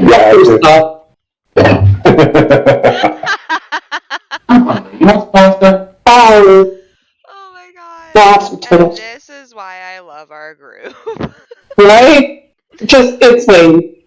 We've been being, like, totally terrorized for the past 20 minutes by Matthew going, I have a plan. And then now he's like, I actually don't have a plan. Which Yeah, exactly. is scarier than him having a plan. Right? It's just, oh god. I swear. And this is what Geico is asking literally every single person he meets if they're willing to have his eggs for him. Right? Because he just does not feel like he's going to live. He's very aware that he's not going to live very long. Whereas Playboy thinks he's a particularly stupid movie bar. I just love the fact that Dojito went upstairs and was like, I'm gonna get rid of this food. Okay, so you pooping? That's That was beautiful. You pooping? Yeah, that was beautiful. I'm gonna drop the kids off at the pool. I'll be back with you tomorrow morning. Oh my god. This group. It hurts that I can't be the kind of asshole I want to be with this character. Right? Oh, it hurts even more that last night I realized I could be a good character, which made me feel icky. Oh, Steven was the one who called me out on it. He was like, how the fuck did Dippy turn into the good guy? I was like, I don't even know. I have returned. Welcome back, Matthew. Well, I'm being reasonable. Yeah, reasonable in and of itself is totally not a characteristic that I own. No, I know. The voice of reason is never Dippy's character, but somehow last night you were. I'm severely disappointed in myself. Let's just say this is gonna change my alignment. Oh no. No. Your alignment is neutral. Your alignment is neutral right now, true neutral? Or lawful neutral? Yep, lawful neutral. Matthew, you don't have to do that. I become an oathbreaker. Oh no. I become lawful evil. Matthew, Oh no. You don't have to though, right? Like, As we know, oathbreakers get a special ability called add their charisma modifier to their attack bonus. So I'm kind of a min-maxer, you see. oh, kind of? No, Matthew? I never noticed. Matthew, can I ask you one question? What? Is this something you have to do, or is this something you want to do? You as a player. This is something I want to do. Did you hear the ability? Of course. Did you hear He wants to become a voice? paladin. Sounds You know, right Dude, he was like, of course I want some cheesy poofs. Oh my god. Oh, speaking of cheesy poofs, I literally watched a bird pick up a fucking hot Cheeto off of someone's driveway today and fly off with it, and I was like, you live your life, man. That's right. Right? I hope you're not bringing that back to your baby birds because they're gonna die, but like, you do you. You know what? And I'd say that's true, except for here's the thing. Birds are not reactive to capsaicin at all. Really? Which is why putting capsaicin on your fruits and vegetables will absolutely keep the deer and the rabbits off it, but do nothing for birds. Oh my god.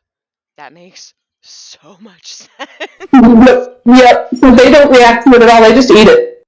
Granted, we don't put any pesticides or anything like that on our fruits because we're growing strawberries and grapes right now. Holy shit, guys, we have 5 bunches of grapes that are growing. I'm so excited. Die.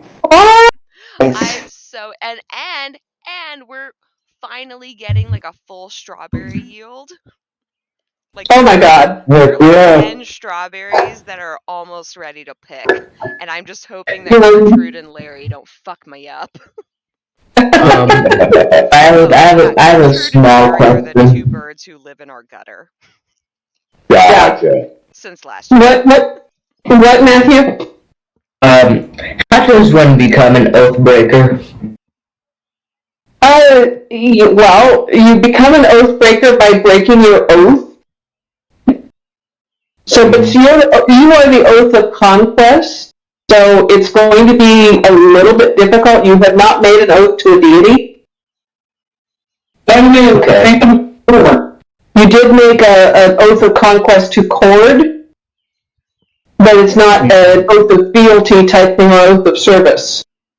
So it's a little bit more difficult for you than it would be for a lawful good paladin. A lawful good paladin only has to do something evil. You got to do a little bit more. I have to become a pacifist. Yeah.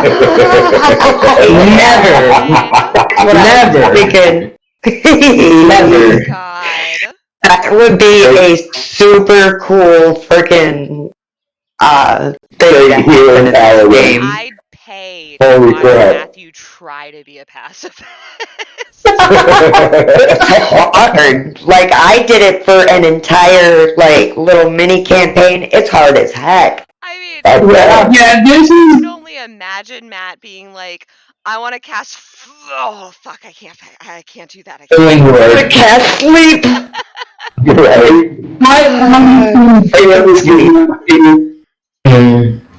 Okay. this Is it because you're a choice, Matthew?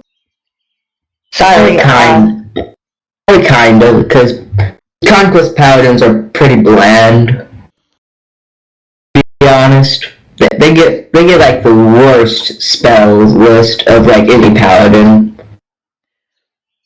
Okay. Honey, all you gotta do is reverse flip that image of a Conquest Paladin, turn the trope upside down, and do it the total opposite.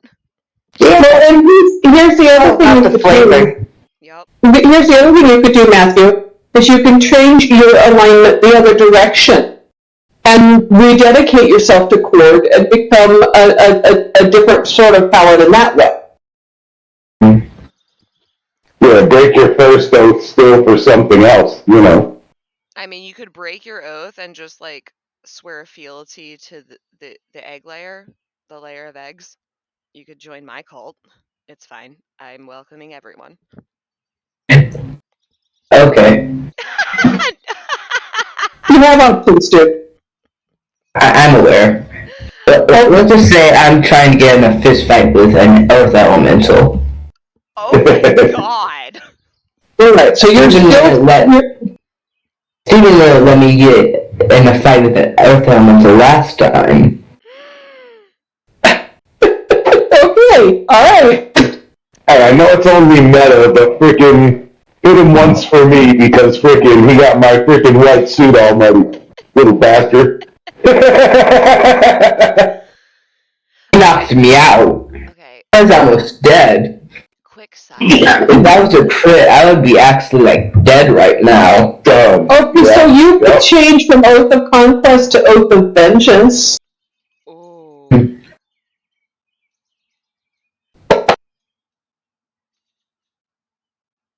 Okay. Because you're seeking out, you're seeking out the Earth Elemental as a revenge thing. I would definitely say that you could very easily switch from Oath of Conquest to Oath of Vengeance. I think about that. Alright. Something like one enemy, though. It'd be pretty goofy, to be honest. I mean, great question. Goofy is kind of the middle name of this group, so don't discount Goofy. Who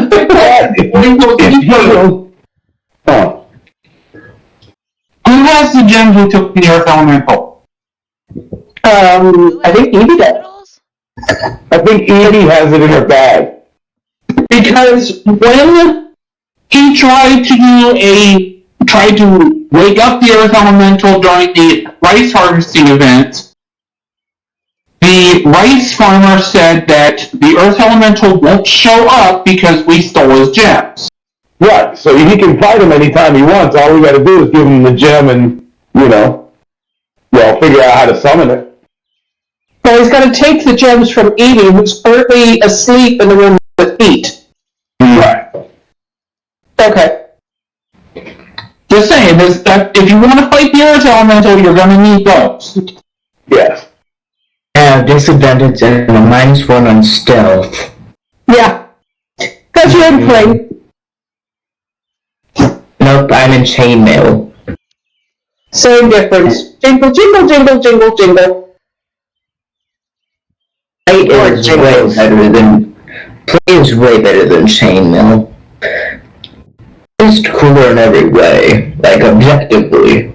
Except for the fact that with Plate, it's clank, clank, clank, clank, clank when you're trying to sell.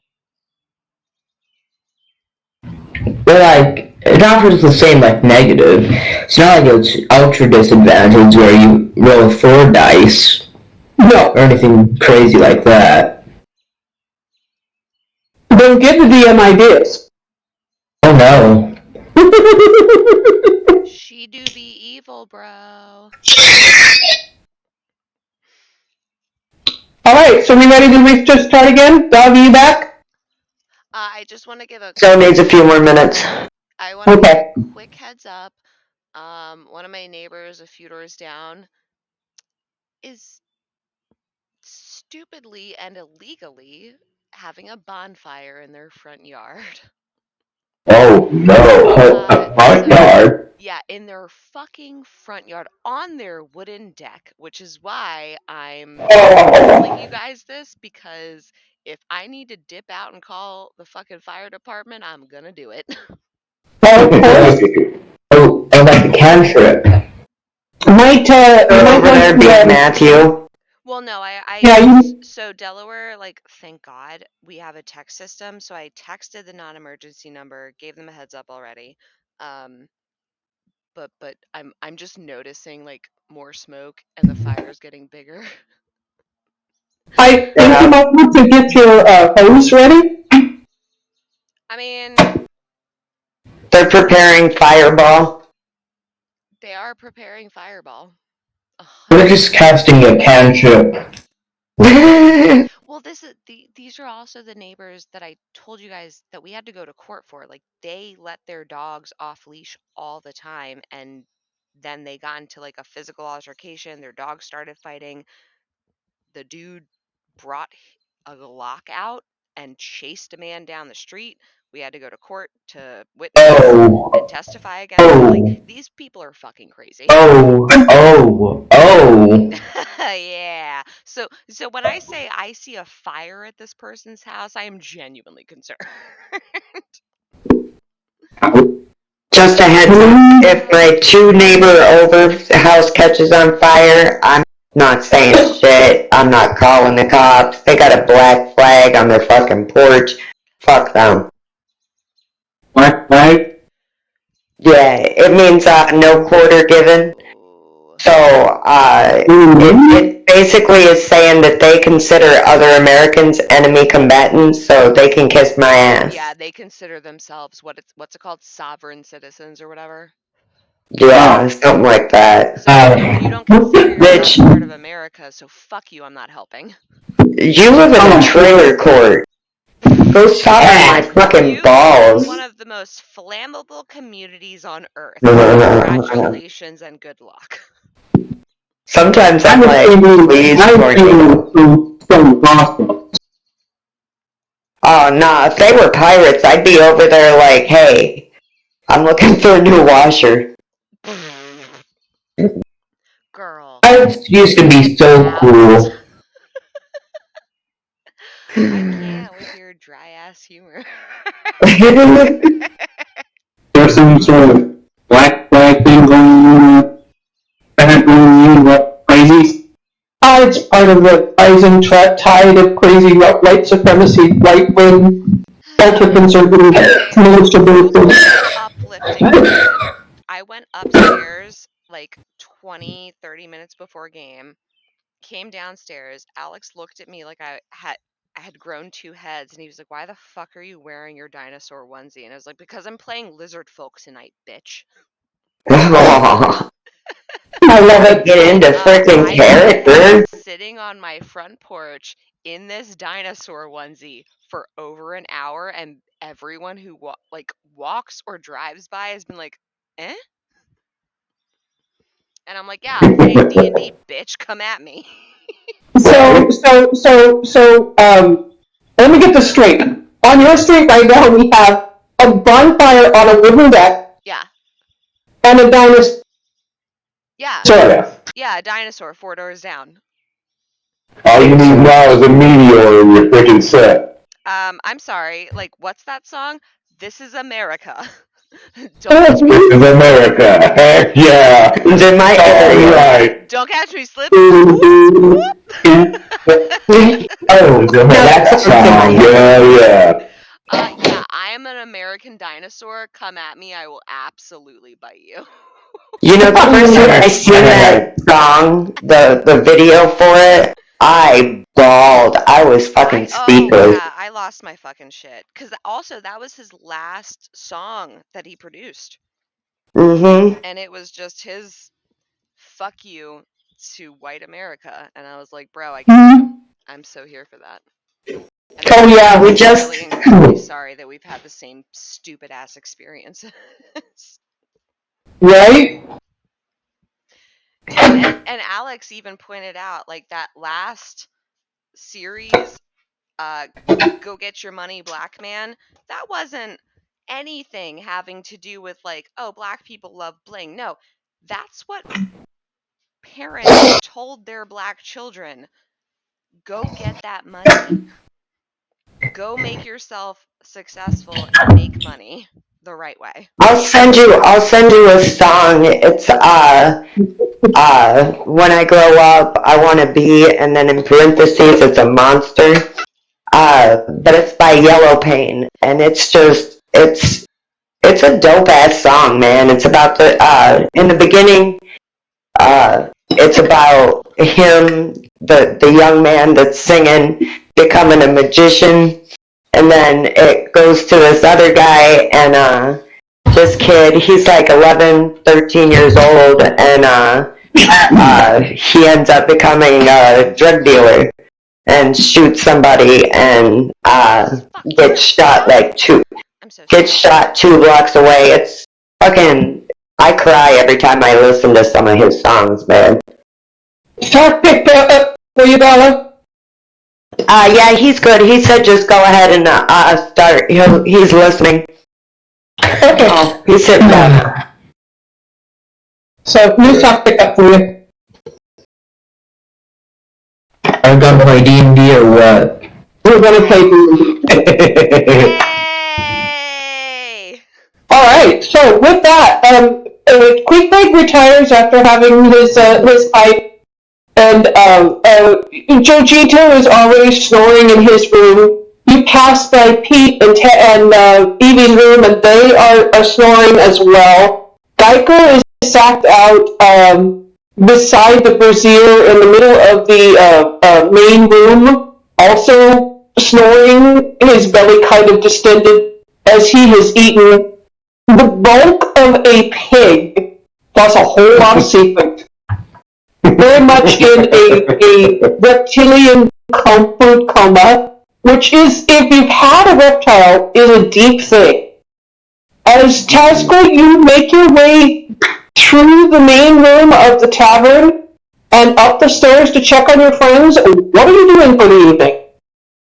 You have had your short rest, and you are free to do what you wish to do. Nobody's going to interfere with you at the moment. Finally, freedom. Do dumb stuff. Freedom! I haven't felt this in years. In particular, since the last campaign. You see, I've gotten a couple magic items that you didn't account for a while, called Dust of Dryness. Okay, so I'm walking outside. Alright. So you walk out into the streets of Jigao, and there's a few people moving around, but it's mostly quiet. Everybody has had their Festival of Merit feast, last night feast, and the entire town is pretty much sleeping off their food coma. I'm heading for the rice paddies, where I fought the Earth Elemental. Alright. You make your way through the quiet streets, down the alley, over to the rice paddy, which is fully churned up and harvested now at the end of the festival, with the rice stacked in shocks of gathered stalks, bundles of rice, drying in the sun. The water in the standing paddies is surrounding the area, but the paddy where you had fought the earth elemental is relatively dry. Okay. The first thing I'm going to do is get out a Dust of Dryness. Okay. I'm gonna stand about like 30 feet away from it. Okay. The Dust of Dryness at it. Alright. But if you remember right, the Dust of Dryness is saturated with water and in marble forms. So when you crush it and then throw it, it splooshes outward as a 15-foot cube of water washes over the paddy. Okay. And now, I have a lot of coins, you see. I have a total of 47 gold pieces and 58 silver. I think that might work. I don't know. Or I might get robbed. And that poor thief, if I do get robbed. I just put the coins out on the paddy. Alright, now I have a question for you. As a paladin, do you regain your spell slots after a short rest or a long rest? A long rest, sadly. You have not got your spell slot back. I only have one spell slot. But I regained most of my abilities, though. Okay. My paladin abilities, though. Okay, so you got most of your paladin abilities in one spell slot. And my dragon breath stuff. Right. It is all very good.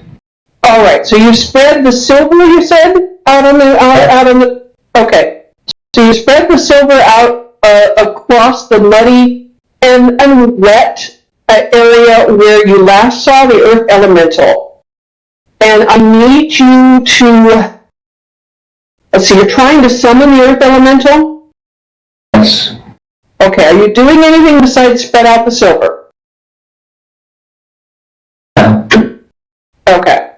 Make a small prayer, I guess. Other than that, no. Alright, so you're praying to cord to bring it to the surface? Yes. Alright, so go ahead and do that. Okay. Is that like a religion check or anything of that nature? No, just make your prayer. Okay. I just really want to beat this earth elemental up. I just want to, like, demolish it. Like I kind of earned this after getting my being beat and knocked out. I think I earned this after getting knocked out, and I'd be like super devout to, because like I've been doing that like the down low, but like, I'd be like super devout to like all the time. So, Cord, you hear this, after a little bit, you hear a rumble of thunder, and a voice in the back of your head says, "You seek vengeance?" Kind of. Not really, just a fight. Well, you are mine to fight. You always fight.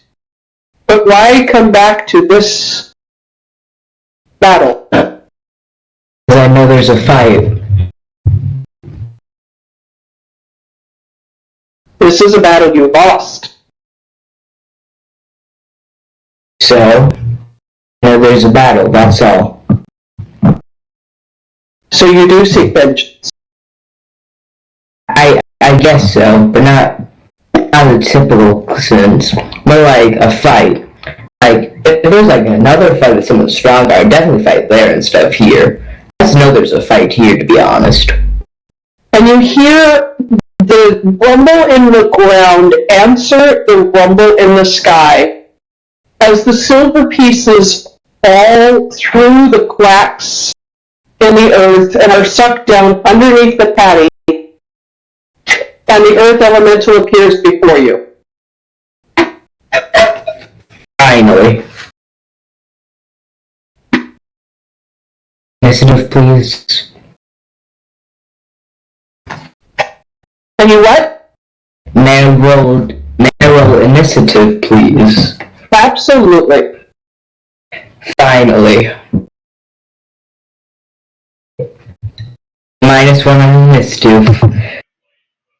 So long I've been waiting to fight this earth elemental.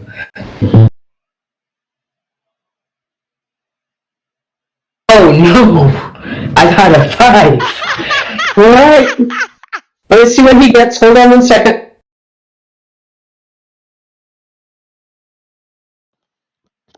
Famous last words. So long, I've been waiting. Hey, at least if he dies doing what he loves. Right?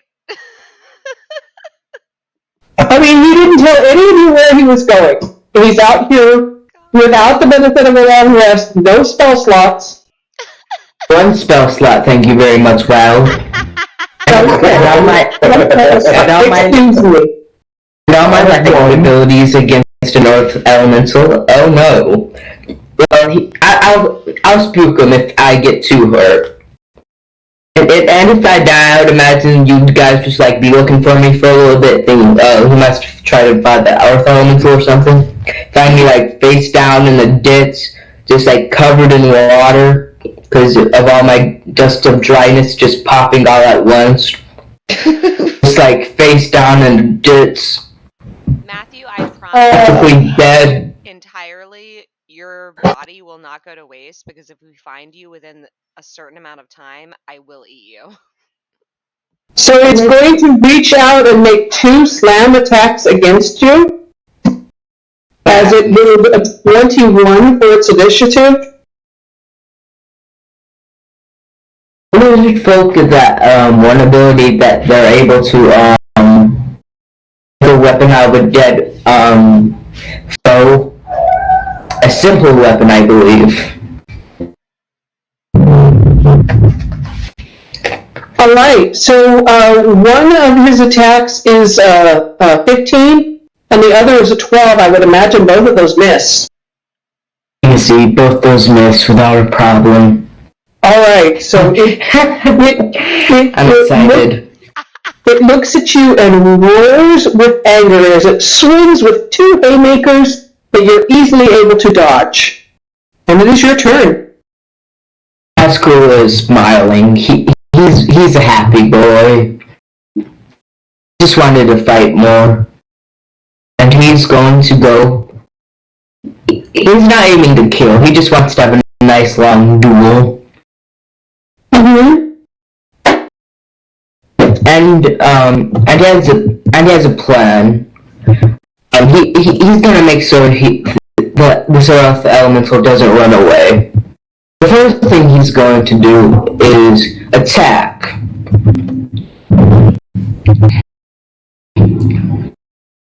And does a... No, that's not it. That's a nat 1. So you attempt to attack, it ducks out of the way, and with that nat 1, your momentum carries you forward, and you wind up tumbling into the wet, gooey mud that is now the conditions of the rice paddy, sort of at the feet of its creature, and you hear this rumble of thunder in the background, and the growling rumble of rocks grinding together from the earth elemental as you realize that both Cord and the earth elemental kind of got a chuckle out of that. Am I like knocked prone or something? You're not knocked prone. You kind of go ass over tea kettle and roll back to your feet with an I meant to do that type thing. Okay. You have a bonus action? Let me check.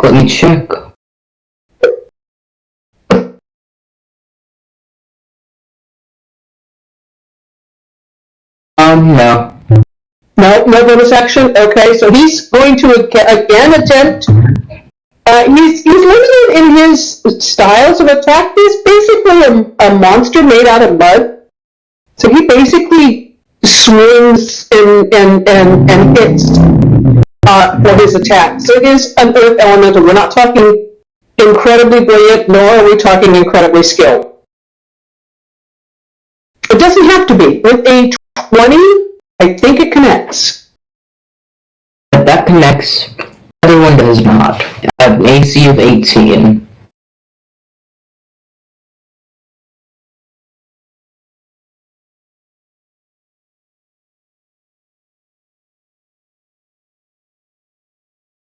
Okay. You take a total of 10 bludgeoning damage. Are you resistant to bludgeoning? Nope. Okay, it clocks you upside the head. Kind of rings your bell. No worry, guys. I have a lay on hands and 36 hit points. I have like an auxiliary HP of like 56, so no worry, guys. Literally none of us are awake to worry about you. No, like meta-wise. I mean, I wasn't. I wasn't worried anyway, but like we're not worried, bro. We have more character sheets, you know what I'm saying? Right? Damn. Okay. Is that it? Yeah, no, that's his attack. We're not talking creative guys. He's just a bludgeoner. Okay, whatever. Might as well use my Tunnel Divinity right now. That gives me a +10 to attack. Making my attack up 17. Alright.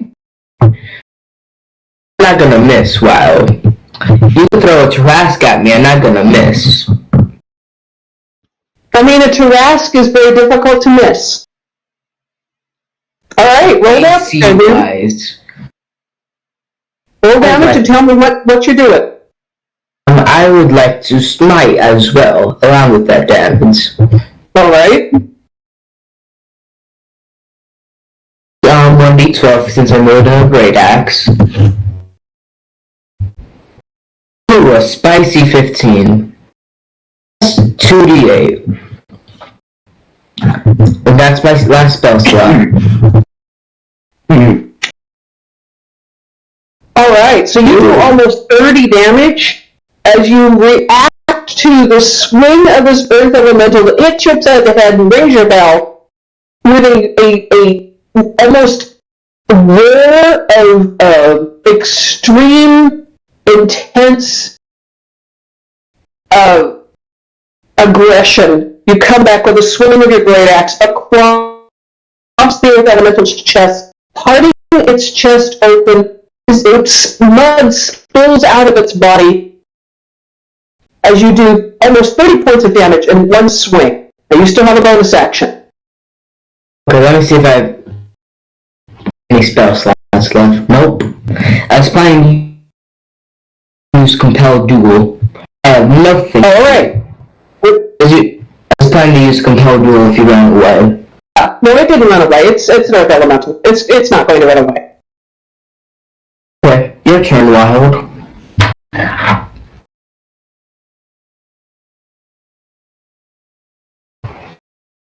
Alright, well, it's going to go back to its tried and trusted haymakers and see whether or not one of them hits. With a 19, I think one of them does.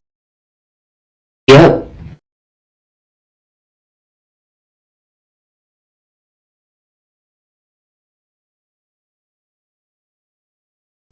It reaches down, drags its fingers through the mud of this diagonal slice across its belly, and clenches its fists, squeezing the mud out through its fingers, and pops you once again, like right in the side of the jaw, knocking your head back as you take an additional 10 points of damage. It appears I have only 16 HP left. Realistically, this thing could kill me. Realistically, I can't, Wild. I have a plan for everything. okay. And, This child scares the shit out of me. Right? do you count as making a hand gesture a bonus action or a free action? It's a free action. Okay, I use all 20 hit points from my lay on hands pool to heal myself to full. Then I flip the earth elemental off. Alright. I'm all the way back at 20 HP. Okay, so that's lay on hands is a bonus action or an action? Action. Action, okay, so that's your turn for this time. So it roars with anger, and as it does so, there is an answering rumble of thunder, and it looks upward, and it's going to attempt to earth glide back into the earth and stone. And you would get an opportunity of attack as it tries to move away from you. Hopefully I stun it. Would be a better time to use my Channel Divinity.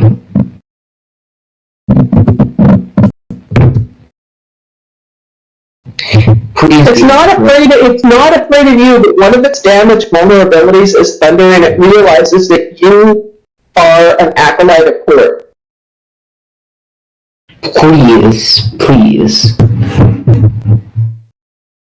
13. What are you trying to do? Hit it with my great axe. Yeah, no, that does not hit. So it moves back. It's about halfway through the earth. For its turn, it's moving. It's burrowing back down into the earth. For its turn, it is now your turn again. I use the dodge action. Okay. So what are you doing? I'm bracing for impact, trying to dodge. Okay. Means the earth elemental gets disadvantage on all attacks. Alright. Me. So let me go ahead and roll its attacks.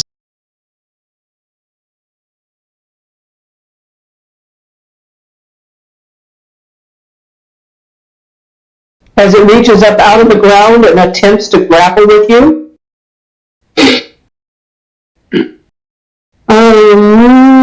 Looks like one attack hits. Okay. So when the roll damage here is it's reaching up and attempting to drag you down into the earth and anchor you in place as well.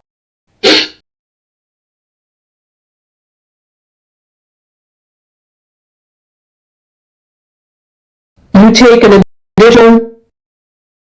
Forgot who we are. Yeah.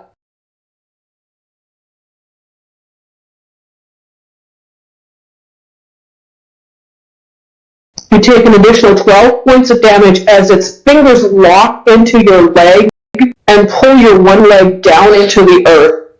And its stone-like fingers are sinking into the fleshy part of your thigh and actually doing damage. You feel your leg starting to bleed around these cutting stone fingers.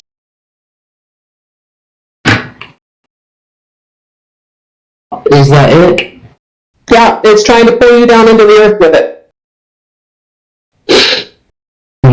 Interesting. Let's see if I have anything that I can do.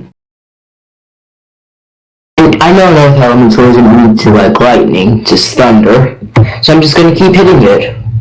Alright. I have disadvantage or anything? No? Or do it's just... It's big enough that you can still have a decent target to hit. Please be a crit. Please be a crit. It's a crit! It is. I forgot.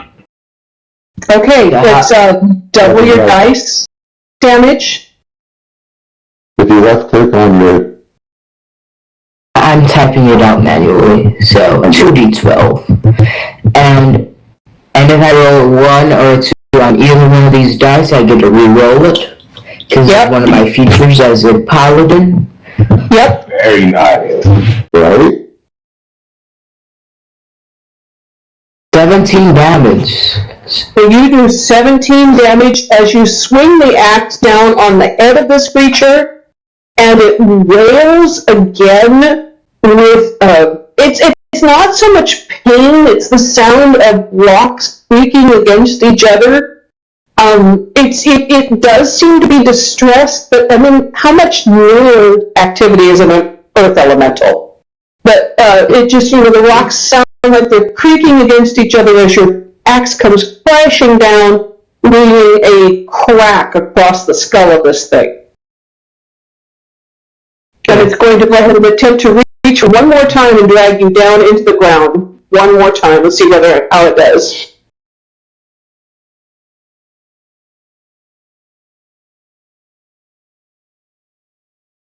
Yeah, no, both of those hit, I believe.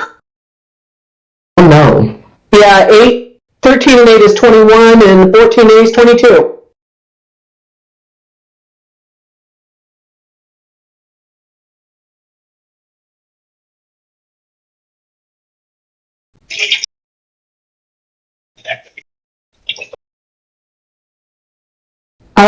So 36 points of damage. I'm dead. All right. I'm just kidding. I'm just kidding. I'm unconscious. You're unconscious. A horrendous crack of thunder and lightning rings out of the sky as you see coming out of the darkness, broken by his additional allegiance to Cord, Queequeg surges onto the field. And Queequeg, you see this earth elemental bringing its hands together in a sort of a smacking motion on both sides of your companion's head, and almost compressing his head between his hands, his rock-like hands, as your friend falls prone onto the ground at his feet. Okay, I am, as I'm charging at full speed, I'm dashing and raging. Okay, so Queequeg is dashing and raging to the rescue, and it will take you a foot to get to him. Okay. Dash, if I'm doing dash, it's 60 feet. Yes. Okay. So that's your full movement plus your action. You have a bonus action. And your bonus action was to rage. Yeah. Alright, so this turn is only going to get you up to him as you shout your rage at him. And as I start my rage, as a bonus action, I'm going to strike the door. Okay. So he takes 6 When you don't have a bonus action, your bonus action is to rage. Lightning bolt is part of my range. Ah, okay. So he takes one d6 lightning. Okay.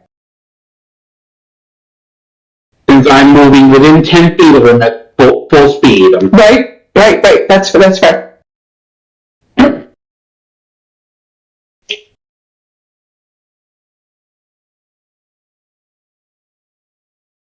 One point of lightning damage. Okay, so he takes 1 point of lightning damage, which does swing his attention to you as you come on the field. And you are unconscious at his feet, Tazcool. Is there anything you can do to bring yourself back to full consciousness? Do you have any kind of ability that allows you to do anything like that? I think I have a little bit left in my lay on hands pool. You would not be able to use lay on hands as you're unconscious. This would be an innate ability like the half-orc resilience type thing where you come back to 1 health point or something like that. I don't think so. Alright. Second wind with, fighters. Yeah, second one with fighters or half-orc resilience, something like that's what I'm looking for. But I do not have anything of that nature. Alright, okay, so Queequeg, you come on and the thing is going to take a couple swings at you now as a second combatant has entered the field. Okay, I equip my shield on my arm, so I have +2 AC. Alright. Before I came into the... Alright, so, a 19, does a 19 hit? With my shield? Yeah. Okay. Wait. 28 does hit. Yeah, 28 does it. Alright. So I block the first one and take the second one? Right. Alright, how much damage? Hang on. The middle of the night is rent by the sounds of battle. You take 16 points of damage. Jeez. As this earth elemental swings out, once again with this horrible haymaker power that he has, his arms screwed with crystals and sharp blades of rock, and he just cracks you upside the head. Knocks you, not unconscious, but knocks you loopy as well. I have a question. Yes. How far from where we're sleeping is this battle raging? About 100 yards or so. I feel the need a little perception. This seems like a lot of I light. was just about to ask you if you wanted to roll perception. Yeah, everybody can roll perception. Geico, you have disadvantage because of your reptilian sleep and the fact that you had 2 thieves. But everybody else rolls perception. Did I be sense scored? Yeah. So if he woke me and I stampeded out of my room in full battle round. Yeah, that would give Jojito advantage. God. What about my room? Well, I would have You would have been stampeding past you, so your perception should be probably an advantage as well. If only I had took a long rest. It's okay. I could I have advantage. Alright, so Roll for Pete, shit. you and Evie are awakened by the thunderous noise of Queequeg surging down the hallway. Jojito, you don't even need to roll. You are woken up by Queequeg. The three of you meet in the hallway, hearing the thunder in the exterior of the building, and realizing that Queequeg just ran through the tavern and out to join whatever the battle was. Just, a war cry echoing from his lips. As you go down the stairs, you are able to rouse Geico. Are the 4 of you headed out to where you know Queequeg and Tazcool likely are? Yeah. Okay, so you're headed to, I'm going to say this turn, you're not there yet, but you're headed there at full speed. And Queequeg, you have no time. Okay, I can go. Hold on. I can go Okay, 150 feet if I spend the Kai point. Alright, but you don't have your Kai points yet back. You haven't had your full rest. Oh, that's right. We're still in the middle of it. Crap. Uh-huh. While I'm still making death saving throws. Yeah, I'm gonna have you make a death saving throw here in just a minute. You rolled lower than Pete did. Okay. Yeah, after I attack, I don't need the initiative. Yep. Oh, Okay, so Pete would be right on the heels of Queequeg. Yeah. I'm gonna have you all roll initiative in here in just a second. 25. Alright, so you get one more attack. Roll. This is my great axe. Alright, roll the damage. While he's doing that, I wonder if I can roll perception to see if I notice Queequeg, or if that's necessary. You don't even need notice. You can hear it. Tazcool. Yeah. Right, be Tazcool down. No, you don't see that yet. You're not in range to see that yet. 7 damage. Okay, so 7 damage, and with that I need everybody to roll initiative as you spill onto the battlefield, and you do see Tazcool down at the feet of this earth elemental, Queequeg standing over him, bloodied, but unbowed and in full battle. Can I hit him with another lightning thing as I strike him with the great axe? Rolling d6. I'm on Pete's shoulders. He ran out. He put me up on the top of his shoulder. Right. So I'm kind of holding on. So, Jojito, I need your initiative too. 1 point of lightning damage. Okay, so an additional point of that lightning damage.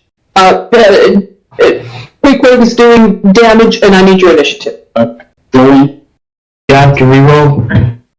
And then I need a death save from you, please, Tazcool. Saves again. It's just to roll a d20. 11. Okay. 20, yeah, 22.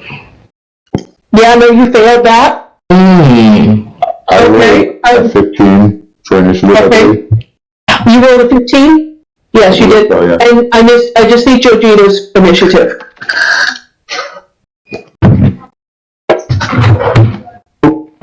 19. 19, okay. So I'm going to say that Jojito, you're first. Go ahead.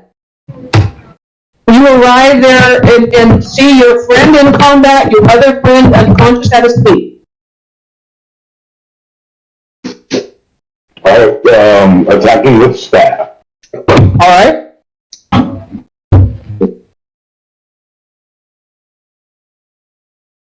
Rolling. Phoebe, you do not have your armor. You would not have had time to put it on. Yeah, 17 does hit. Just first what I'm doing. I know I should have said it first. Yeah. Well, should I wait?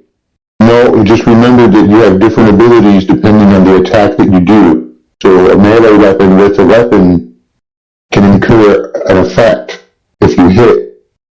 I just wanted to remind you of that mechanic. Yeah, that's why I always use my staff, because it's a martial weapon or an arm. Yeah. Right. So I believe you have the ability to do one of those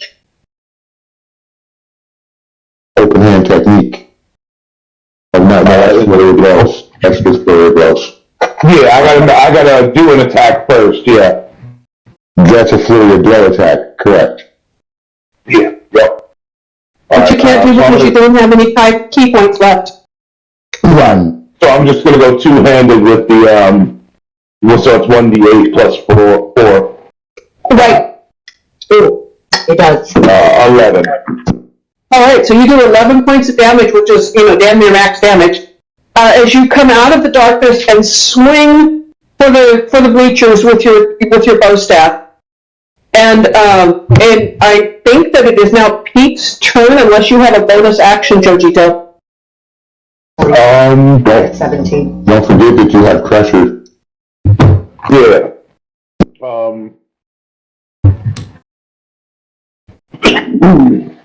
Let's flip this up.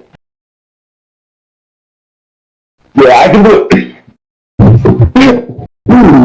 Sorry, I I was eating some garbanzo beans and I'm choking on one of the skins.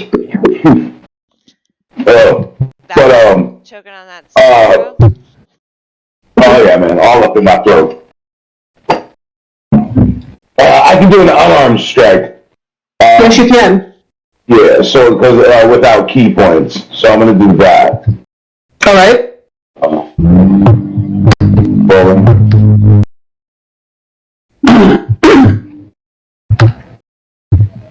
Oh, you go right past that 19. 12.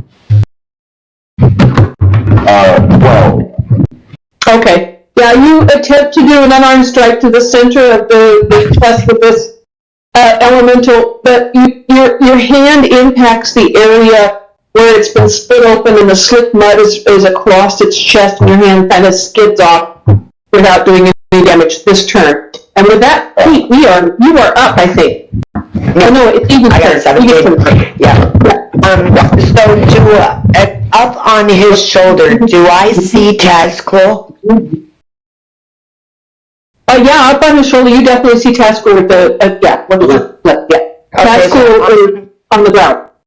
I'm gonna jump off of, I'm gonna slide down off of Pete, off his back, like I usually do when I'm getting down. So she's butt down on his armor and stuff, and Spare the Dying is within 30 feet. So as I'm running, I'm gonna use the cantrip Spare the Dying on Matthew. Wait, no, I got something better than that. He is at 0 hit points. So I am going to use Circle of Mortality, which gives him the maximum hit points for my healing spell. So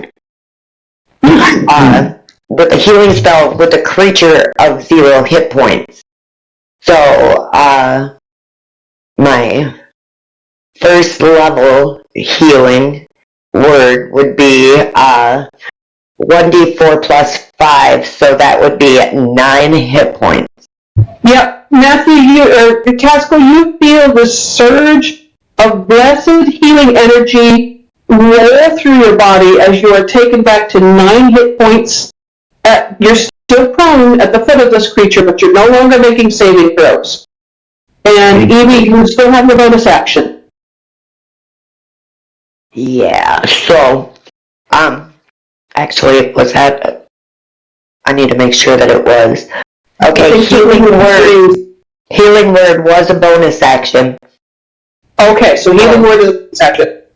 Okay, I'm going to look at the thing, and, I'm going to,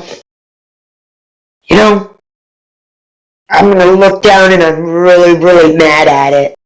So, I am going to do, hold on. Yeah, I gotta hit it because I already did a spell. I'm gonna hit it with my skies. Okay. So you do a 5 attack? No, you're not. You're swing your scythe and not do any damage whatsoever. I have a question. Does your Circle of Mortality impact all of your friends within that ring? Let me see. Or only one? Feature trades. You restore maximum hit point on each die with healing spells to a creature. A creature, okay. So only Tazcool. Yeah. You got it. Thank you. Yeah. All right. And with that, Pete, you are up.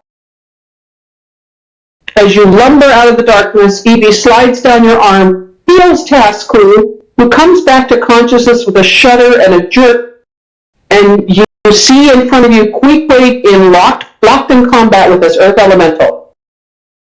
Fell off. He's redoing it now. Okay. Yeah, he's coming. Yep, he's on his way. Please hold. Please hold.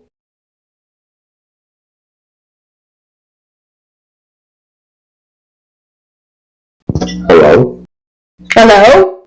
Yes, I'm back. All right, so in front of you, you see Evie slide off of your shoulder, and Hemo, your friend that is lying on the ground, a shudder passes through his body as he comes back to consciousness. You also see Queequeg locked in combat with this earth elemental with his half sunken into the ground, trying to wrench Queequeg off of his feet and injure him the same way that he injured Tazcool.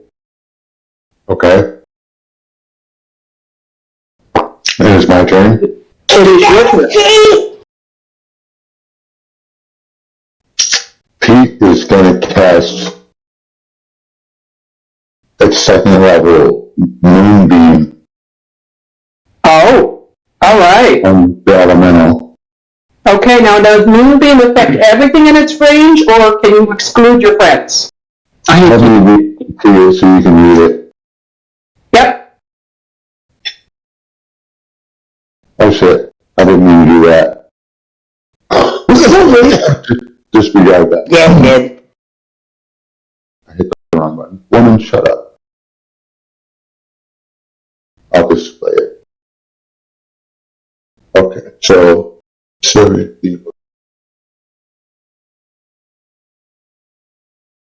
Moonbeam.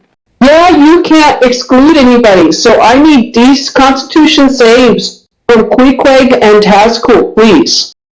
I'm probably sending on a point within range.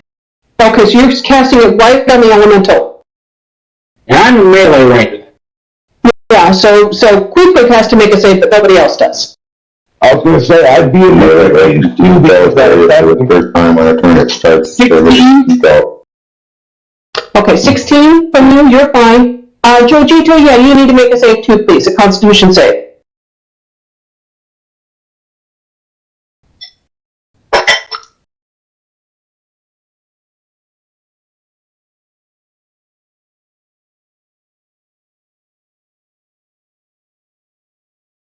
seven. Ouch. Wah, wah. All right, yeah, the elemental saves with a 21, so it takes 5 points of damage. Queequeg takes 5 points of damage. Jojito, you take 10 points of damage as silvery moonbeams shine down out of the darkness and beat down directly on this elemental. I take how many points of damage? 5. Okay. Did you have a bonus action there, Pete? Yeah. It sure does. Mm-hmm. Pete's kind of learning his magic skills. Excuse me.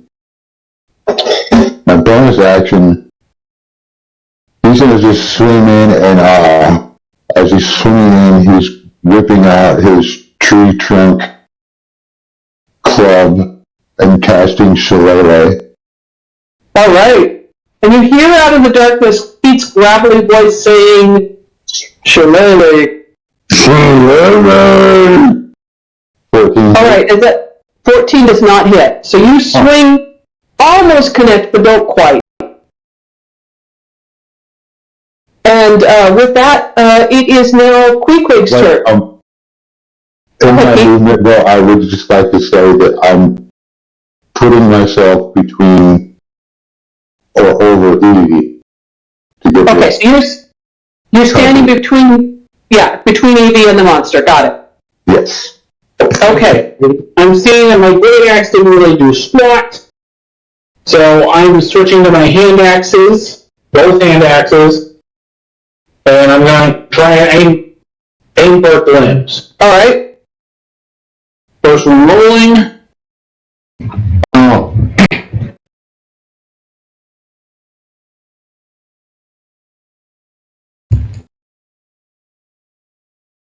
Oh dear God!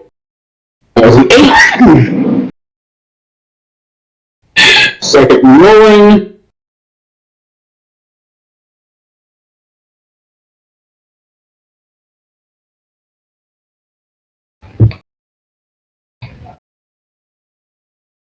Nat 20! Alright, roll damage there on that. Nat 20.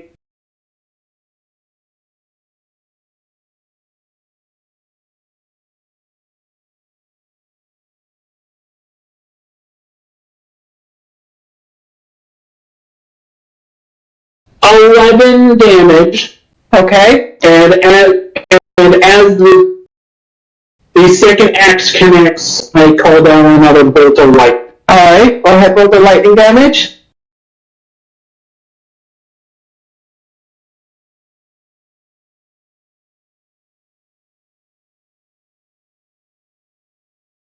Six lightning damage. Alright, so an additional 6 lightning damage to your 17 points of damage. Yeah.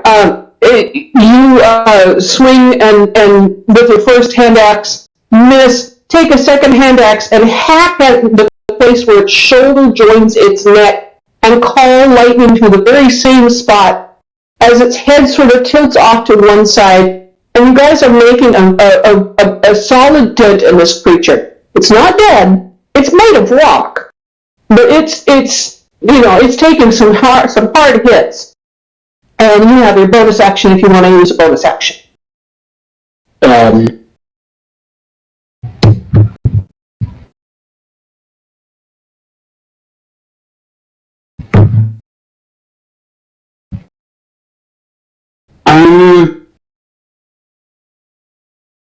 Actually, that second hand axe was. Oh, second hand axe is your bonus action. Yeah, weapon fighting. Got First it. axe would be. Second is. Okay, Bonus. got it. Geico, you are up.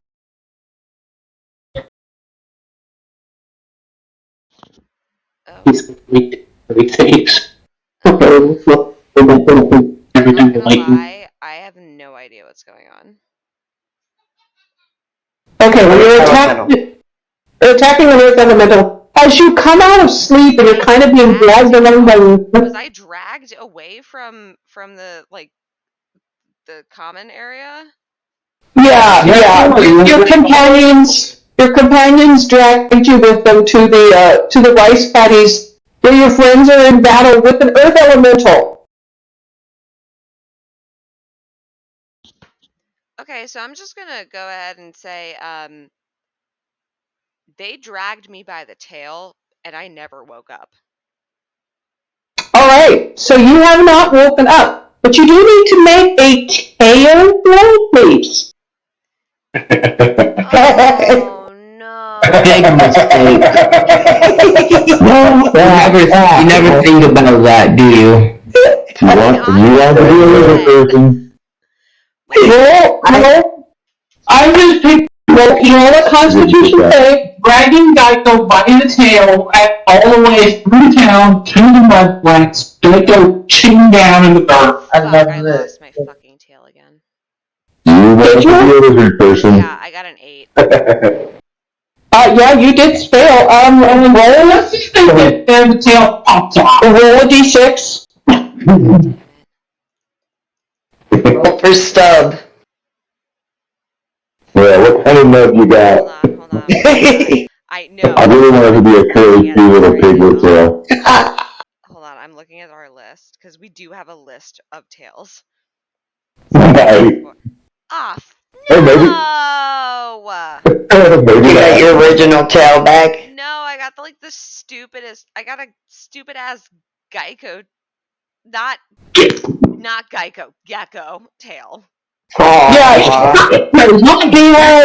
now has a fat tail, gecko tail. It is conical, it is short, and it has horizontal zebra stripes. And so literally I'm waking up to my tail being ripped off and then my ass shooting out a new tail.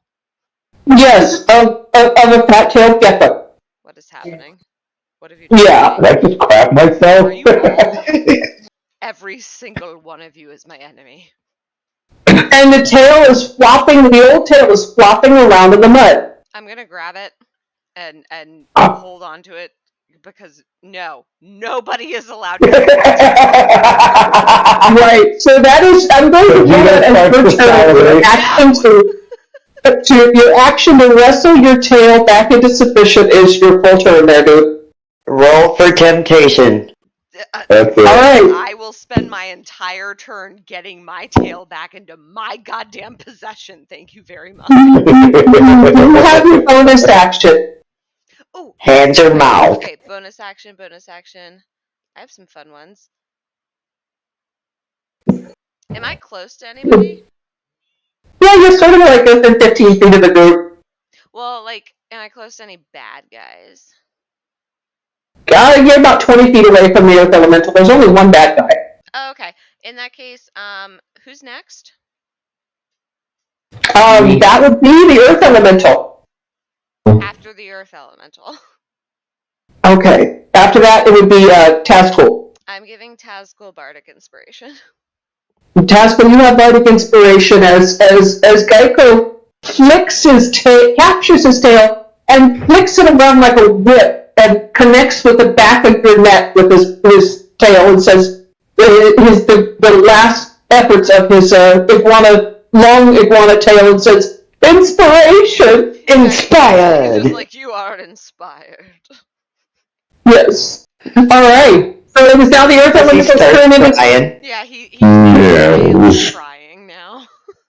Right, and the Earth Elemental is going to attempt to attack you, Queequeg, because you did the last major damage to it. Okay. I'm assuming that with my shield, if I have my shield on, Yeah, you have the shield. You have gained the plus 2. 21. Right. So, I think both of those hit. 17 and 8 is 25, and 14 and 8 is 22. I was at 28 health. Yeah, well, we'll see how well you're doing after this. So,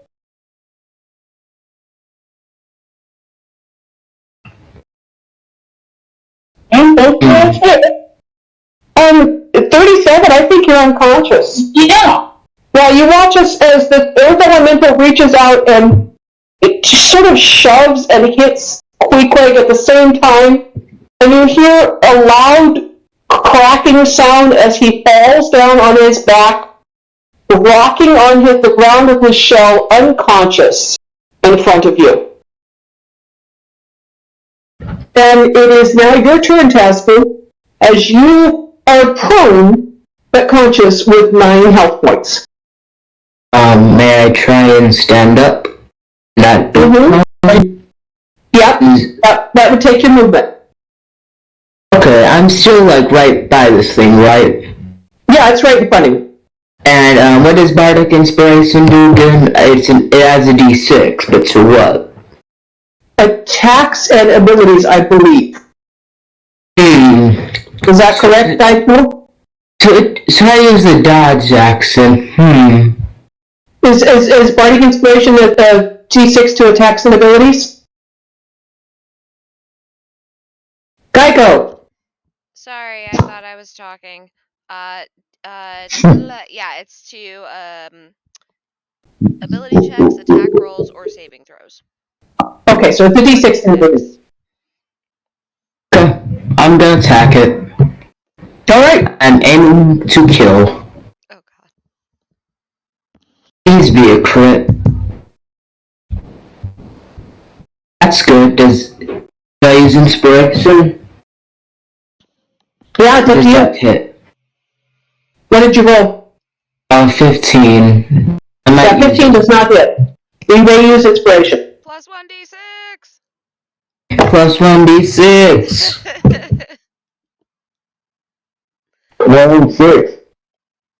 Hey! Does an 18 hit?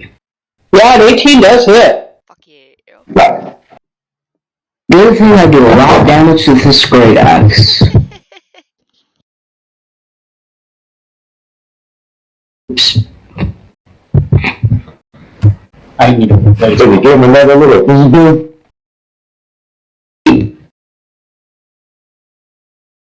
Okay, so you do 8 points of damage as you swing the great axe, and you connect with the elemental, finishing shearing off the arm that Queequeg had damaged so badly. It's down to one arm, as we ask you whether or not you have any bonus actions, which I don't think you do. Let me check. Let me look real. Oh. No. Oh, I do. Oh no. I can touch my holy symbol once per short rest. Regain a spell slot of first level or lower. Okay. I regain a single spell slot. Okay, but you can't use it till next turn because you've already used your action. Yes. Got it. Okay. And with that, we're back up to the top. And who was our first one? I think it was Jojito. Alright. Excuse me, guys. I have to go get something real quick. Alright, Yeah. Alright, I'm gonna smash it with a stick. alright. Ooh, not that. Oh.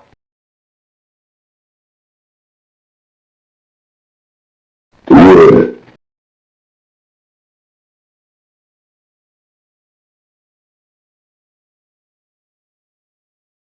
25. I think I smashed it with a stick. You did smash it with the stick.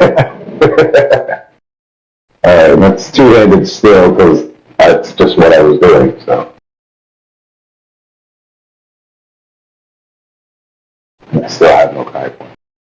Oh, wait, that was the one before. Hold on. I accidentally hit damage for a strike.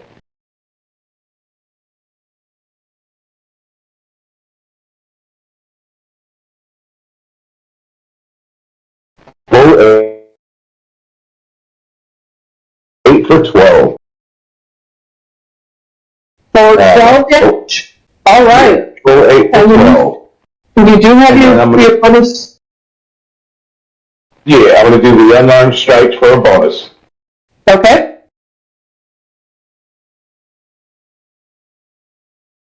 Oh. That's a 7 and a 1. And that's a 7, good. 13? 13. Yeah, you do 13 points of damage, no problem. Oh no, 13 does not hit. No. Does not hit. Okay. Well, that's mine then. Alright. So I need to remember that I'm raging. I have resistance to bludgeoning damage. Oh gosh. Okay, so you would have been able to roll again? I don't Or would have needed to roll again for its attacks? Yeah, I don't know. No, resistance halves the damage.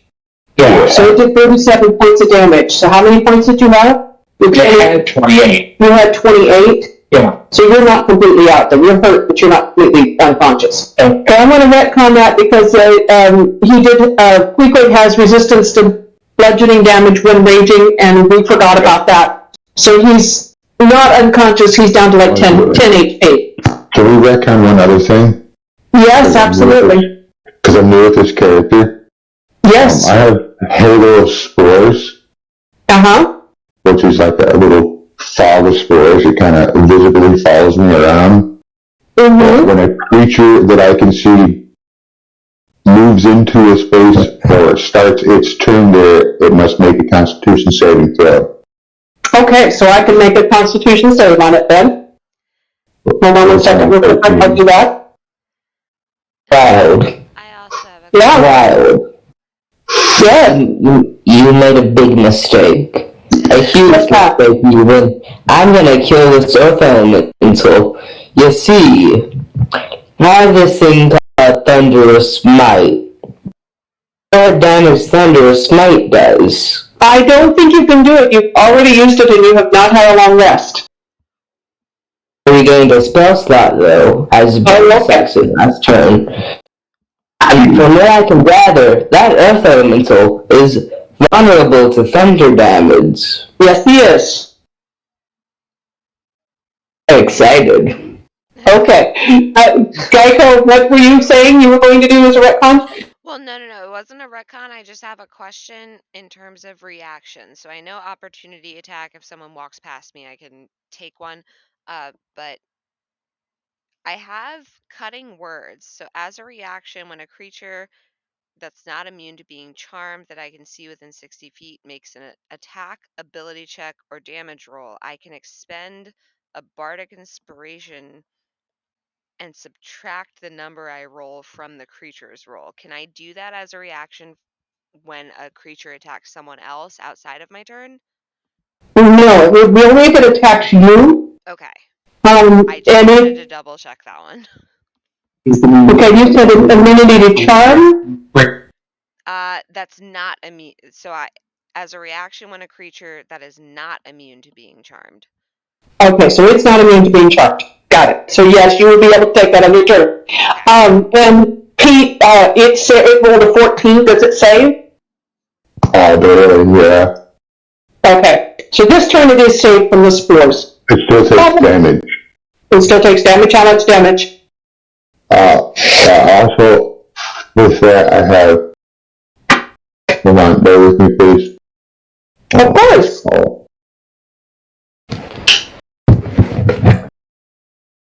Two things. It's new to you and you're tired. I'm very much bearing with you.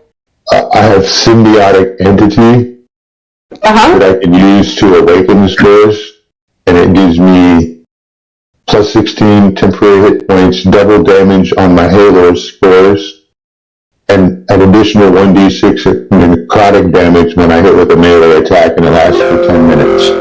Okay, so I'll rule that you could do that on your turn. That's a reaction, though. Oh, it's a reaction. Okay. That's why I was retconning, asking you to retcon, because it's a reaction, because the creature began its turn in my spore. And your Halo Explores Rage. Okay. Right. So how much damage does it take with that effect? It is, go down here. Thanks for working through this. No worries. I remember what it was like to try to get used to a spoon to live. It'll be 2d6 all every 6 times. Okay. So it takes 5 damage for the symbiotic. It did 5 damage for, so total of 10 damage. Necrotic. Yes. Okay, so as you Every guys time are it begins its turn, it will have to make a constitution saving throw if it's in the scores. got it. Okay, so as you guys are watching, the earth elemental shatters and black, sickly mushrooms start to peek through the cracks and the grooves from the wounds that it has taken, as it is under the influence of Pete's symbiotic entity. As these mushrooms sort of slimily peek out like stink horns, it's just really awful-looking protrusions of fungoid growths that are in the moonlight. They kind of almost glow with a sickly, pale green glow. And it is, I think, your turn, Evie. You have a badly wounded Queequeg on his back in front of you. And you have Tazkul, who's also badly wounded. But everybody is still alive and kicking. Oh, man. Okay. Gosh darn it. So I'm going to use my... Is it a bonus action or is it a free action? Let me see. Okay, as a bonus action, I can regain one of my... Oh, shit.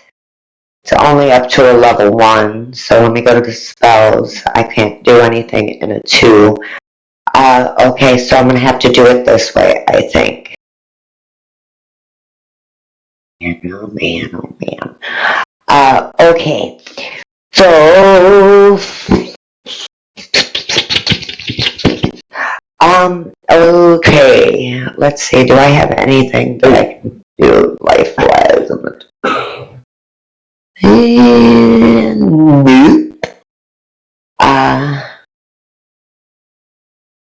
Okay. I will remind you that you as an action can administer a healing potion, and you have 3 health potions. Oh yeah. Damn it. Okay. So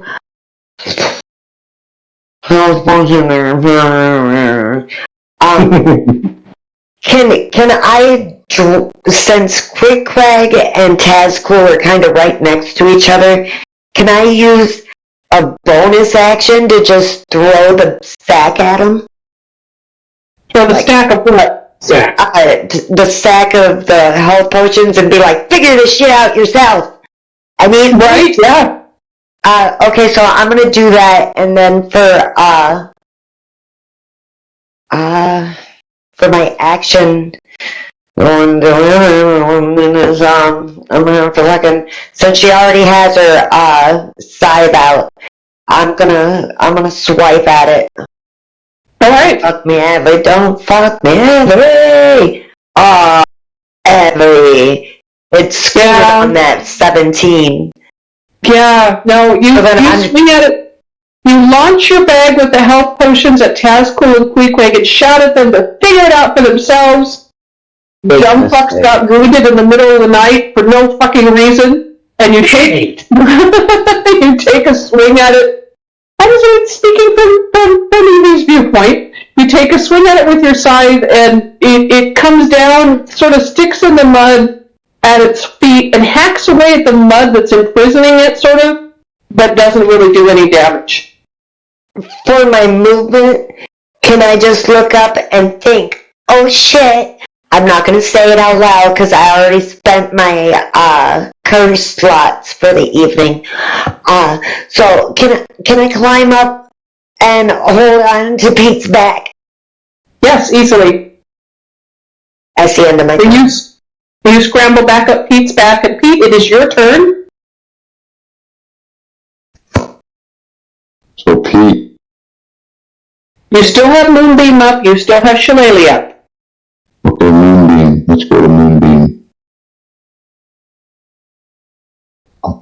And this time, Tazcool, Queequeg, and Jojito have moved out of range of it, so it's still just holding over the top of the elemental. So it should make a Constitution save, first of all. Get that out of the way. Okay. So does it make its Constitution save on your turn and then again on its turn? Let's look at the spell. I'm not sure. I think it does. When I think it does. It makes a con save for the first time, or starts its turn there. Oh, okay. But it starts its turn in it, so actually when it's its turn, it will have to make 2 Constitution saving throws. One for Moonbeam and one for the spores. Okay. So that actually disregard that attack roll. So that does not have an effect for at the moment. But so with a 15, I think it makes the save, so it takes half damage. Well, it doesn't have to do it until the beginning of its turn. Well, no, I'm going to roll that it has to do it right now because it did not roll for it at its turn. So I'm retconning it. That's fine. It takes half damage, so whatever I roll for damage there. Okay, so it takes 6 damage. 6 damage. Okay, so you have your action because you're holding concentration on moving. You still have an action as long as it does not require concentration, and you have your Shillelagh up, so that doesn't require concentration to use. So for my action, I'm going to hit him with my club. Okay. Do it with the Shillelagh. And I can do that with Shillelagh. Okay, now that's your bonus action. You're right, actually. Yeah. So you can take a club swing and then a Shillelagh swing. A 17 hit. Yeah, 17 hits. And I get a 1d. 1d8 plus 3. It's 1d6.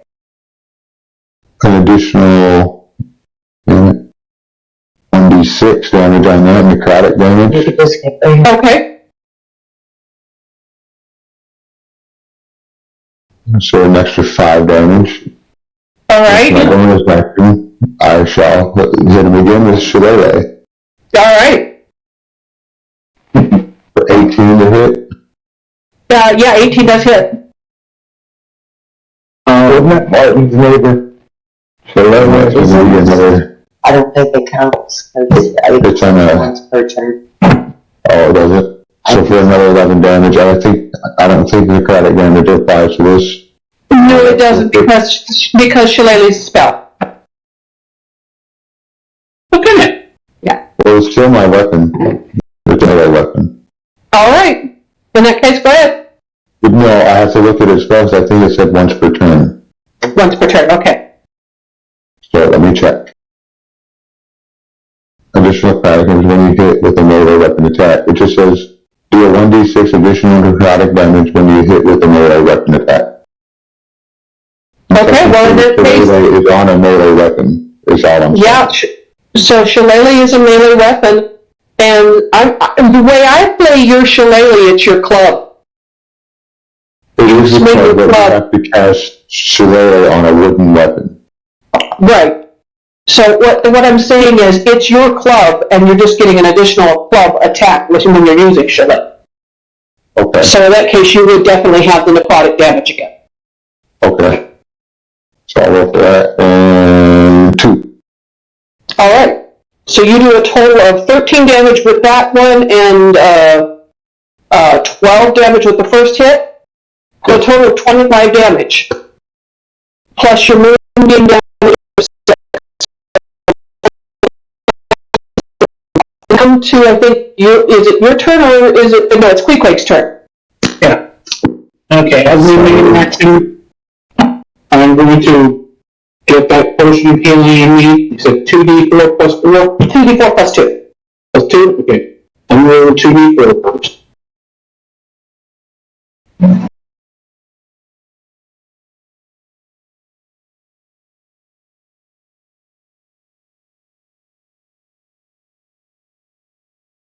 Six, eight health. 8 health, okay, you regain 8 health.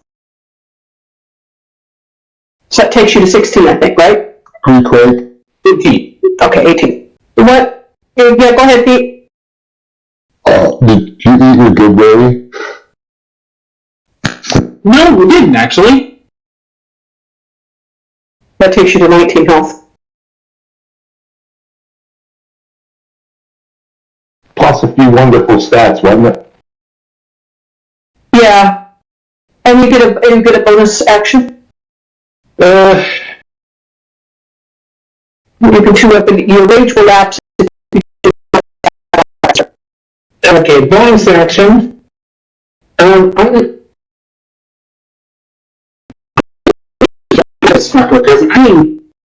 You so you pull a dagger and throw a dagger at it? Yeah. Okay. Queequake's pissed. You're still prone, by the way. You need to use your movement to get up off your back. Yeah. I assume I did that right. Oh my god, I got a nat 20 with the dagger. Alright, roll that damage. Roll that beautiful beam footage. Roll 2d4. Oh gosh. 2d4 plus your modifier, whatever that is. 9 roll damage on my dagger. Okay, so it is. Since I attack. Yeah, roll your d6. Yeah. Since I'm away from it, Dex. Okay. The dex save? He needs to roll 14.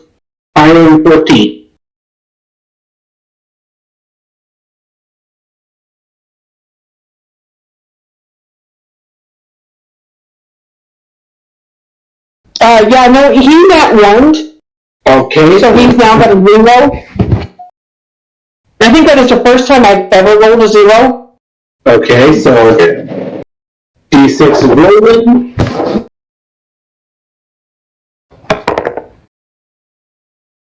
He took an extra 3 lightning damage. No, he took an extra 6 lightning damage. He nat 1 and got a 0. So he just took 15 damage. He took 15 damage for that dagger strike in the eye. Lightning, as I'm pissed off, just standing up, come off my healing potion with one hand, in my offhand, dagger. Right for its eye. What task book? I subconsciously charge it with lightning energy. What task? Nothing. Okay. Geico, you are up. You're clutching your tail, but you are up. It is your turn. Okay. How close am I to the elemental? And also, just to clarify, it's an earth elemental? Yeah, it's an earth element. It's basically a rocking hill. It's the same one we fought in the first session. Okay. Yes, the one that made me unconscious. We have a relationship. Do you? Is it a relationship you'd like to cultivate, or can we kill this thing? Kill it. Kill it. Fucking kill it. Yeah, it's 20 feet away from you, Okay. and everybody in your group is saying, kill it. Cool. Awesome. Ooh. I'm gonna go ahead and do 3d6. What's the other one? Yeah. I'm gonna go ahead and cast Dissonant Whispers Okay? at 2nd level. Let me click that.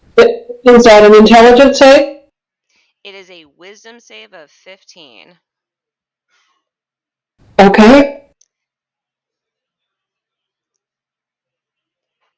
And So, it's not so much it's not really an insulting whisper. It's more like, you made them wake me up. Now you right. have a fat tail, and I want you to die. So it takes 10 damage. As we come down to you, School, with your turn here. Is it looking bloody by chance? It is looking horrible. This is gonna be fun. Tazgul's happy. Tazgul essentially wants a hero's death, no matter what. Tazgul is happy right now, but will not be happy when Bigfoot gets a claw on it.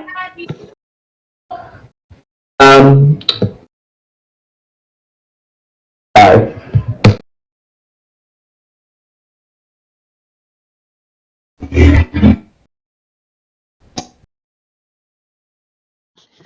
Oh, wait.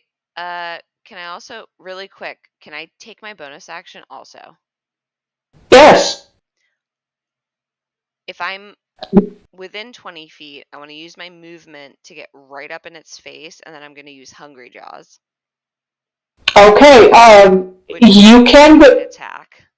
You can get right up to it. It is made mostly of rock and earth, so your bite attack is going to be at disadvantage. You're fighting rocks. That's fair. I'm okay with that. All right, so go ahead. Night. Okay. So it would be a bite attack at disadvantage. No. D&D Beyond, do not fuck with me today. Bite attack, disadvantage. Does 13 hit?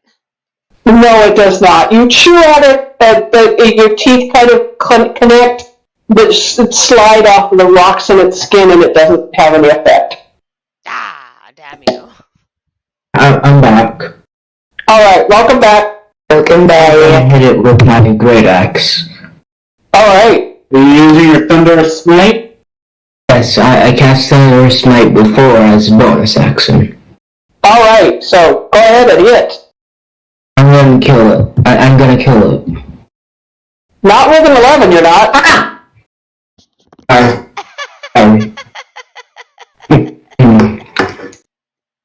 She Does said, it not with an 11, you're not.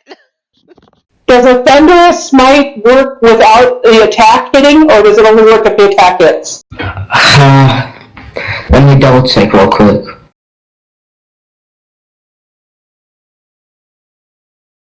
Nope. Only when the attack hits? Yeah. And you use your spell slot. Alright, we are at the elementals thing, and it needs to roll 2 con saves.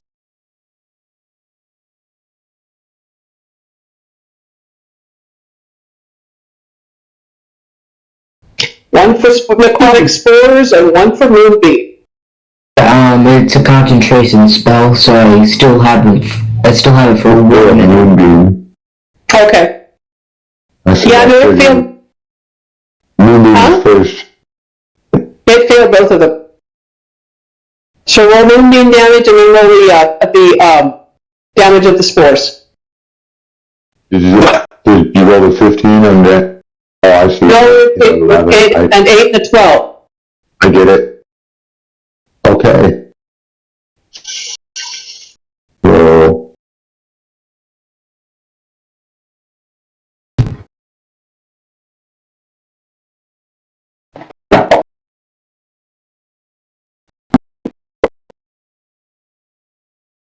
It's 11 and spores. I see 12 for Moonbeam. Oh yeah, 12. I went to public school, I'm sorry. Where is that? Here, those spores.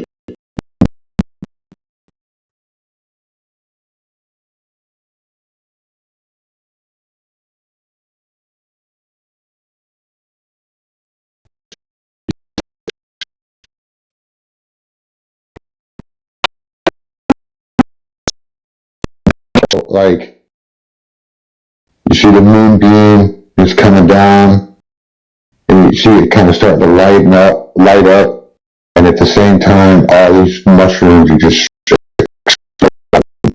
all grown. It just crumbles into a pile of mushrooms.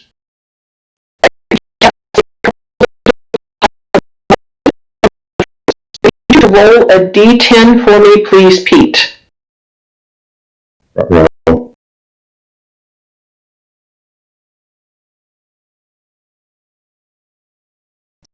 All right. In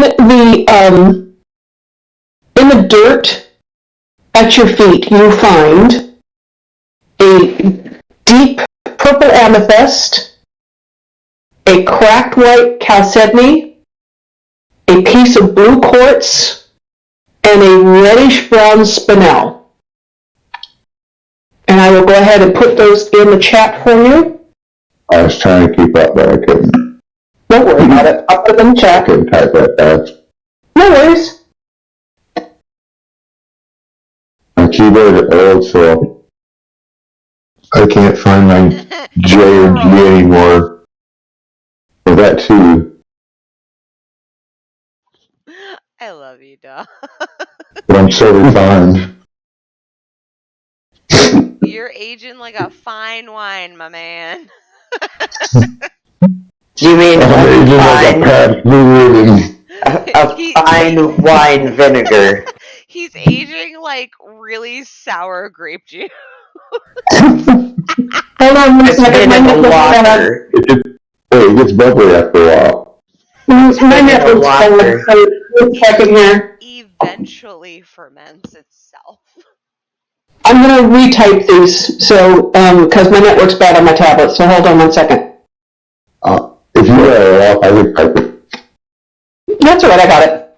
Right. These are good for you guys. If only I wrote slightly better, that would have been cool. It would have been, I agree. You'll have more monsters to pick fights with. Matt, fight.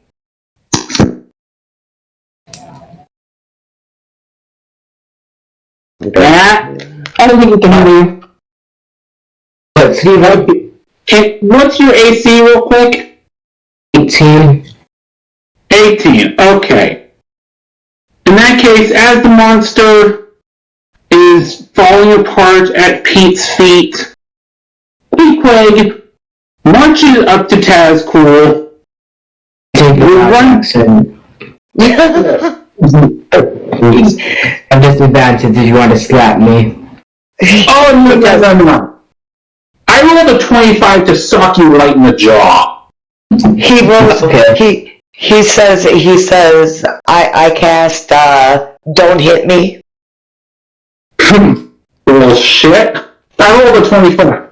Alright, so Pete, you have Evie's help picking those 4 gems out of the dust and the mushrooms at your